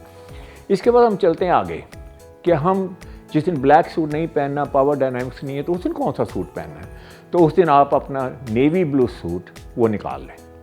अच्छा, नेवी ब्लू कैसा होना चाहिए? नेवी ब्लू ऐसा होना चाहिए कि वो डार्क होना चाहिए, डार्क नेवी, ब्राइट नेवी, या जैसे होता है ना बड़ा रॉयल नेवी, वो नहीं पहनना, it's not gonna work. Dark navy इतना होना चाहिए कि it's almost looks like black. तो दूसरा कलर है डार्क नेवी। तो डार्क नेवी का मतलब है कि I am approachable but I am also powerful. तो दोनों मैसेज हैं, पावर का मैसेज भी है, अप्रोचेबल का भी मैसेज है। साथ में आप ये कह रहे हैं कि देखें, मुझसे बात करें लेकिन तमीज़ से बात करना। अगर आप तमीज़ से बात नहीं करोगे then I will come back to my power posture. ये है आपका एवरीडे सूट। आप अगेन वाइट शर्ट के साथ पहन सकते हैं, साथ में आप पावर टाई लगा सकते हैं, ब्लू का कोई पोल्का डॉट पहन सकते हैं, there are lot of tie, even you can wear with the maroon tie और रेड टाई। तो ये जो है वो कॉम्बिनेशन जो है ये आपका एवरीडे बिजनेस सूट है। डिफरेंट और शर्ट्स भी पहन सकते हैं, जैसे ब्लू शर्ट भी पहन सकते हैं, ऑब्वियसली वेरी कॉर्पोरेट कलर है। तीसरा कलर है चारकोल ग्रे। चारकोल ग्रे जो है इंतहाई सोफिस्टिकेटेड कलर समझा जाता है। अच्छा, ये कब पहनना है आपने? ये पहनना है कि जब आप समझते हैं कि एक इंतहाई सोफिस्टिकेटेड बंदे से मेरी बातचीत होने लगी है, उससे मीटिंग है। कैसे पता चल सकता है? आप जिससे भी मिलना है उसकी फेसबुक पे जाएं, लिंक्डइन पे जाएं, जिससे भी मुलाकात है, अगर पहले नहीं मिले हुए तो आपको पता चल जाएगा कि ये बंदा जो है फ्लेमबॉइंट है, ये बंदा बड़ा कंजर्वेटिव है, ये बंदा जो है बड़ा सोफिस्टिकेटेड है, ये बंदा बड़ा पावर लुक के साथ है। तो आप उसकी लुक के साथ अपने आप को मैच करें। कहते हैं ना, रिपोर्ट इस्टेब्लिश करनी है ना आपने। लोग कहते हैं कि अपनी तरह के लोगों को लोग पसंद करते हैं, तो उस दिन आप क्या करें, उस दिन आप अपना जो है ना वो चारकोल ग्रे सूट पहन लें। इसके साथ अगेन आप वाइट शर्ट पहन सकते हैं, लाइट ग्रे की शर्ट पहन सकते हैं, इसके साथ आप ब्लैक टाई लगा सकते हैं, इसके साथ आप इसके अलावा जो टेक्सचर्ड वाइट टेक्सचर्ड ग्रे है वो भी पहन सकते हैं। तो it's a beautiful I would say combination and it's beautiful colour. चौथा कलर जो है वो है जो मैंने पहना हुआ है, जिसे हम कहते हैं मीडियम ग्रे। तो medium grey is also a beautiful colour. जब भी मैं सूट पहनता हूँ तो मुझे निक्सन याद आ जाते हैं, प्रेसिडेंट थे, काफ़ी देर हुई, लेकिन he used to wear this, I mean with a white shirt and a black tie, and I love that look. I don't know, I am still wearing the same look. Obama ने भी एक दो बार जो है ना ये look पहनी है, and I think looks great. तो ये वाला कलर जो है, इसके साथ आप जैसे मैंने पहना हुआ है ऐसे पहन सकते हैं। आप इसका को पोल्का डॉट की, ग्रे की या ब्लैक की टाई भी लगा सकते हैं। So this is a fourth colour I would say. ख़वातीन के लिए भी सारे यही कलर हैं। आप इनके साथ अपनी जो है उसके साथ अपना ब्लाउज़ वगैरह, जो अपनी शर्ट है, जो आपकी कमीज़ है, वो उसके साथ आप उसको डेफिनेटली मैच कर सकती हैं। और हिजाब जो है उनके कलर्स मैंने बता दिया है। मोस्टली आप या ब्लैक में रहें हिजाब में, या वाइट में आ जाएं। Black means power, white means trustworthy and credibility. Navy में आ जाएं मीन्स के यार हम powerful and at the same time approachable. याद रखिए आप ब्रांड हैं, और ब्रांड की सबसे बड़ी तारीफ ये है कि ब्रांड हमेशा कंसिस्टेंट लगता है। ब्रांड कभी ये नहीं कि एक दिन कुछ लगे एक दिन कुछ लगे। मैं का एम है, आप यहाँ से चले जाएँ, चाइना चले जाएँ, अमेरिका चले जाएँ, यूरोप चले जाएँ, वो एम ही है। ये नहीं कि एक दिन हम पतला है, एक दिन हम फ्लैट है, एक दिन हम छोटा है, एक दिन एक मोटा है, ऐसे नहीं है। इसलिए वो एक ब्रांड है। तो आप भी एक ब्रांड है, याद रखिए। और ब्रांड लगने के लिए आपको यह है कि आप जो है कंसिस्टेंट लगे। और ब्रांड आप जब लगेंगे, जैसे ब्रांड है, it always sells expensive, brand cheap sell नहीं होता। तो आपकी भी एक वैल्यू है, अपनी वैल्यू बनाएं मार्केट में। आप जहाँ भी जाते हैं आपकी एक पहचान हो, और लिबास जो है उससे बेहतरीन पहचान और कोई नहीं है। Thank you very much. ठीक है जी, बहुत शुक्रिया हामिद साहब आपका। जनाब अब कुछ बात कर लेते हैं बच्चों के हवाले से, हमारे तालीमी स्ट्रक्चर के हवाले से बात कर लेते हैं। तो आज हमने बच्चों के अंदर तनकीदी सोच और मसाइल हल करने के हवाले से जो कैपेसिटी, जो सलाहियत मौजूद होनी चाहिए, उसके ऊपर बात करने वाले हैं। डिफरेंट टूल्स, डिफरेंट चीज़ें, एडवांसमेंट आ चुकी है तालीम के मैदान में भी, तो उसको किस तरह बच्चे जो है ना वो यूज़ कर सकते हैं, समझ सकते हैं, सीख सकते हैं, ताकि उनकी जो क्रिएटिविटी बढ़े, उनको पता हो कि उन्होंने किस तरह सवाल करना है, उस सवाल के लिए उनके अल्फाज किस तरह के होने चाहिए। सवाल करना भी तो आना चाहिए ना आपको। तो ये सारी चीज़ें हैं, उनकी सोच के जो ज़ाविये हैं वो किस तरह हम लोगों ने कह लें कि डिफरेंट पर्सपेक्टिव उनका जो है ना वो लेकर चलना है। तो इस पर बात कर लेते हैं। हमने रज़ा रहमान साहब को आज बुलाया है, माहिर तालीम है, तो उनसे बात करते हैं। रज़ा साहब आपको खुश आमदीद कहते हैं जागो लाहौर में। कैसे हैं आप? ठीक ठाक हैं? अल्हम्दुलिल्लाह मैं ठीक हूँ, thank you very much Lahore news का। रज़ा साहब आज हमने बात करनी है स्टूडेंट्स के हवाले से कि उनमें जो तनकीदी सोच है और मसाइल का हल तलाश करने वाली जो एक कह लें कि अप्रोच होती है, वो कितनी ज़रूरी है हर स्टूडेंट के लिए। लेकिन तनकीदी सोच डेवलप करना और इसके आने वाली ज़िंदगी में जो उनके मसाइल आने हैं उसकी प्रैक्टिस करना या उसको किस तरह सॉल्व करना है, ये बच्चों को सिखाना सबसे ज़्यादा अहम भी है और ज़रूरी भी है। और इसी की खातिर आपके प्रोग्राम में हमने 40 दफ़ा ये गुजारिश की है कि बच्चों को कॉन्सेप्शनल लर्निंग दें। आप रट्टा ना बच्चों को लगने दें और उनको कॉन्सेप्ट दें। थोड़ा पढ़ा लें लेकिन मौसर पढ़ाएँ जो उनकी आने वाली ज़िंदगी में उनके लिए कारसाज और कारआमद साबित हो। तो बच्चों के अंदर आप तनकीदी सलाहियत पैदा करना चाहते हैं और आप बच्चों को रट्टा लगा रहे हैं, तो ये सलाहियत, तो उस सलाहियत के लिए तो बच्चे को सोचना है। हाँ। सबसे पहले तो उसने सोचना है, फिर उसने उसको प्लान करना है और उसके बाद उसने उसके सॉल्यूशंस को दोबारा ढूंढने के लिए अपने जहन को दोबारा अप्लाई करना है, अपने नॉलेज को अप्लाई करना है, जो उसके पास इल्म मौजूद है उसके ब्रेन के अंदर जो भी स्टोर है वो अप्लाई करना है, अपने दोस्तों को बीच में लेके आना है, उनसे पूछना है सोल्यूशन, अपने टीचर्स को कंसल्ट करना है, अपने पेरेंट्स को कंसल्ट करना है, तो फिर वो किसी जगह पे पहुंचेगा ना जी। तो जब आप बच्चे को मौका नहीं देंगे कि आप अपने कॉन्सेप्ट को क्लियर करें और कॉन्सेप्ट क्लियर करने के बाद आने वाली ज़िंदगी के बारे में प्लान करें, तो उस बच्चे के लिए बहुत मुश्किल होगा। मुनीबत 35 लाख बच्चे हैं हमारे यानी मुल्क में जो 9th क्लास में रजिस्टर्ड होते हैं और फिर एग्ज़ाम भी देते हैं। अच्छा। 35 लाख बच्चों के कॉन्सेप्ट क्लियर हो जाएंगे ना, तो गवर्नमेंट को मुसीबत पड़ जाएगी। तो वो चाहते ही नहीं, बिल्कुल मुसीबत पड़ेगी, क्योंकि देखें बच्चे जिसको आप कॉन्सेप्ट क्लियर हो गया वो टू द पॉइंट बात करेगा। जिसका इस्लाम का कॉन्सेप्ट क्लियर हो गया वो अल्लाह को मानना शुरू कर देगा। ये पीर बाबे शाबे ये सब ख़त्म। जिसका साइंस का कॉन्सेप्ट क्लियर हो गया वो साइंस में अपनी कोई जो भी जोहरात हैं वो दिखाना शुरू करेगा। जिसकी कंप्यूटर साइंस के अंदर अपनी कोई कॉन्सेप्ट क्लियर हो जाता है वो उसमें आगे तरक्की और ग्रो करना शुरू कर देगा। ये जो रुकावट होती है ना जी, जहाँ हम किसी जॉब पे आके ठहर जाते हैं, ये वो रुकावट होती है जो हमारा जहन ये मान लेता है कि मैं इतने ही कैपेसिटी रखता हूँ या मेरी यही इतनी ही कैपेसिटी थी। लेकिन जो तख्लीकी सोच के हामिल बच्चे होते हैं वो कभी नहीं इस बात को एक्सेप्ट करते कि मेरी कैपेसिटी इतनी थी। वो अपनी कैपेसिटी को अनलिमिटेड समझते हैं, और अनलिमिटेड जब समझते हैं तो वो नेक्स्ट स्टेप करते जाते हैं, और फिर वो जाके एलॉन मस्क भी बनते हैं, सुंदर पिचाई भी बनते हैं, और इस तरह के बहुत बड़े बड़े लोग भी बनते हैं। तो हमारे यहाँ बड़े लोगों का शुमार तो आपको मालूम है कि सियासतदानों का किस एजुकेशन सेक्टर से होता है या क्या उनके लिए ज़रूरी है, किन एग्ज़ाम्स में उनको पास होना ज़रूरी है, तो वो सियासतदान बन जाएंगे और वो वज़ीर बन जाएंगे। तो वो एग्ज़ाम्स की तैयारी वो बेहतरीन करते हैं। अच्छा। और हम अपने बच्चों को जो है ना उस एग्ज़ाम में नहीं डालना चाहते। नहीं, तो अब जैसे आपने तख्लीकी सलाहियत की बात की है, तो वो क्या इनबिल्ट होती है बच्चों के अंदर या उसको पैदा किया जा सकता है बच्चे के अंदर? देखिए, हर बच्चा तख्लीकी सलाहियतों के साथ पैदा होता है। सही है। जब तक वालिदैन की वो निगरानी में होता है तो रोज़ नए नए काम कर रहा होता है, नई नई चीज़ें सीख रहा होता है। हाँ जी। अल्लाह ताला ने बच्चे की जिबिलत ही ऐसी बनाई है कि उसके अंदर ये ख्वाहिश है कि मैं नई चीज़ को दरियाफ्त करूँ। कभी वो घर का ड्रॉ खोलता है, कभी वो किसी वार्डरोब को खोल लेता है, कभी किचन में जाके चीज़ों को खोल लेता है। इसका मतलब ये है कि उसका ब्रेन कुछ नया करना चाह रहा है, उसका ब्रेन कुछ नई चीज़ ढूंढ रहा है। जबकि ये बहुत छोटे लेवल की चीज़ें हैं ना जी। वो कभी अपने गार्डन में चला जाता है या अपने लॉन में चला जाता है या अपने प्लांट्स के पास चला जाता है, उनको भी डिफरेंट तरह से देखता है। वो कुछ बच्चे ऐसे होते हैं जो अपने टॉयज को भी तोड़ के दोबारा से उसको बनाने की कोशिश कर रहे होते हैं। बच्चों ने अक्सर आप देखें मट्टी के घर बनाए होते हैं, मट्टी के घर बनाए होते हैं, समुंदर पे जाएं वहाँ मट्टी के घर बना लेते हैं। तो ये इस बात की तो दलील है कि आपके बच्चों के पास तख्लीकी सलाहियत मौजूद होती है।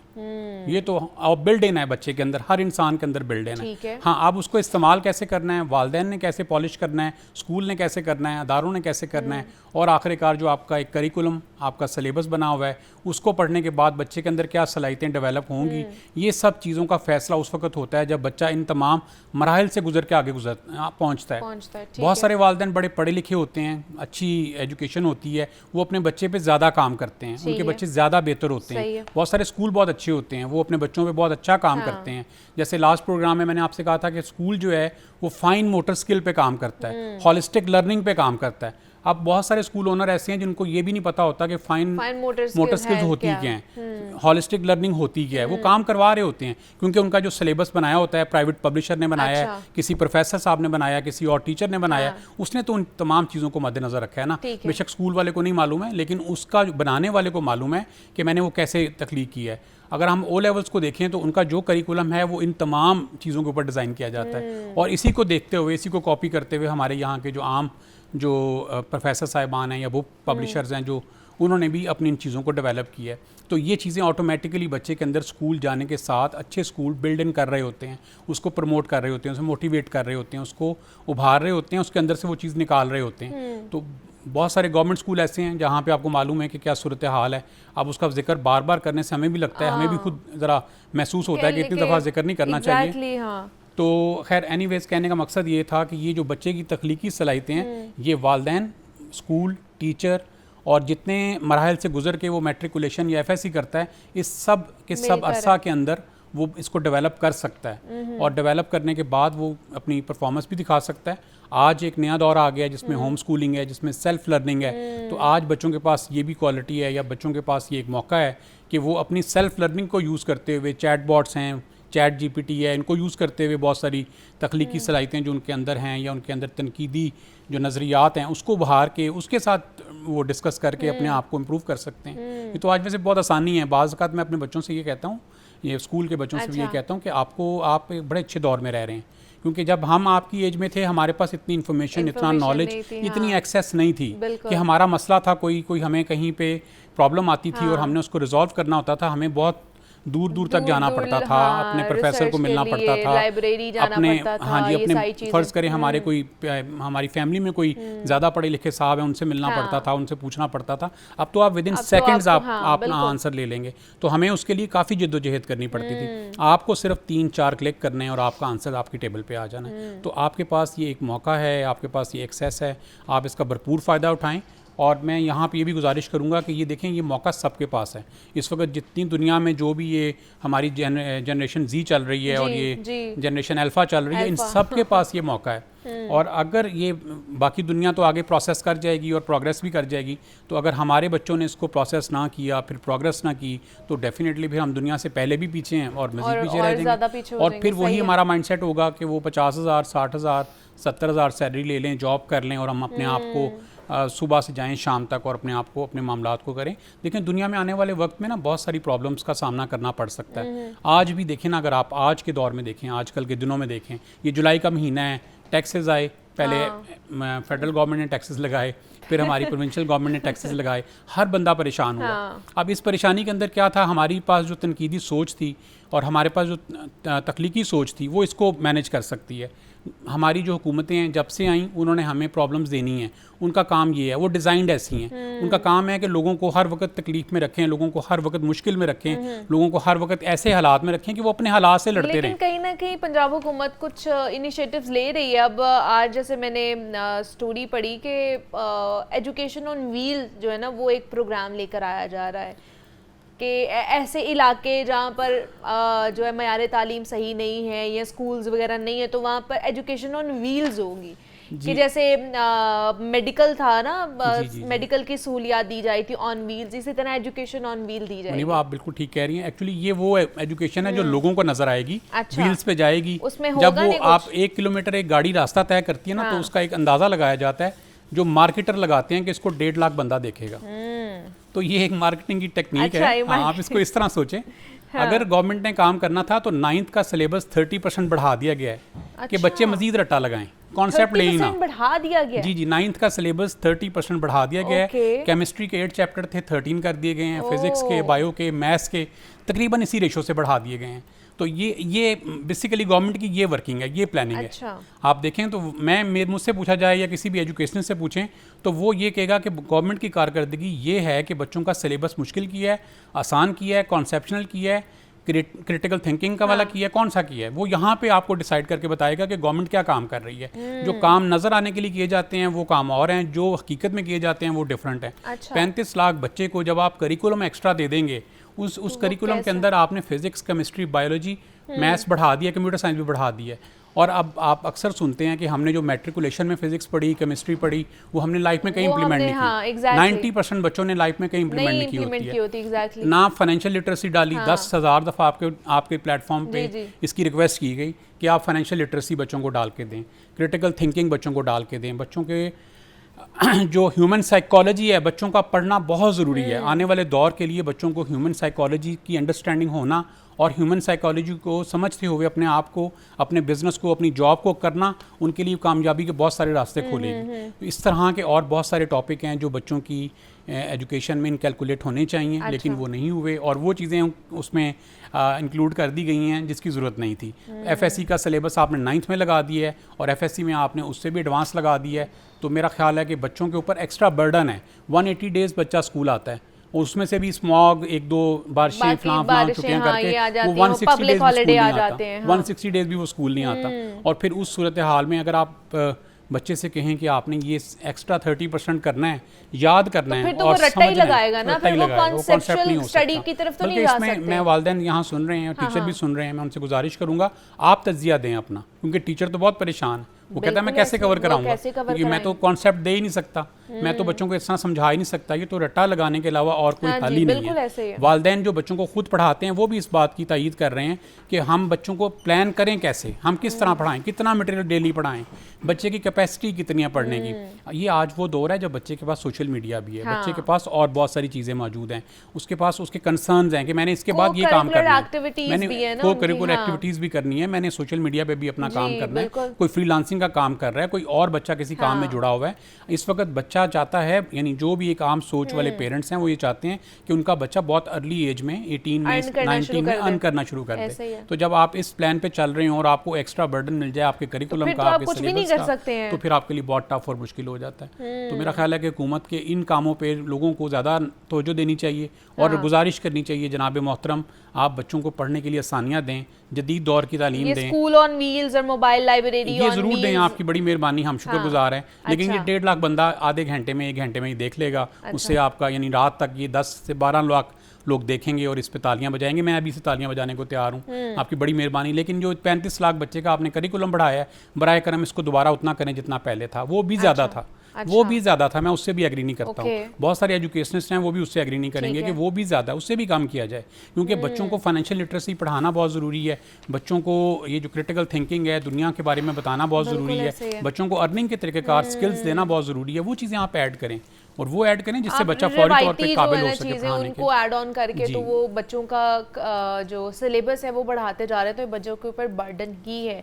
तो कोशिश तो हमने की है कि किस तरह बच्चों को क्रिटिकल थिंकिंग की तरफ लेकर जाया जाए, उनके अंदर जो सलाहियतें हैं, जो तख्लीकी सलाहियतें हैं, क्रिएटिविटी है, उसको किस तरह बढ़ाया जाए, उसके ऊपर हमने बात की। रज़ा रहमान साहब हमारे साथ मौजूद थे। रज़ा साहब बहुत शुक्रिया आपके वक्त का। मुझे इजाज़त दीजिए, अपना ख्याल रखिएगा, अल्लाह हाफ़िज़।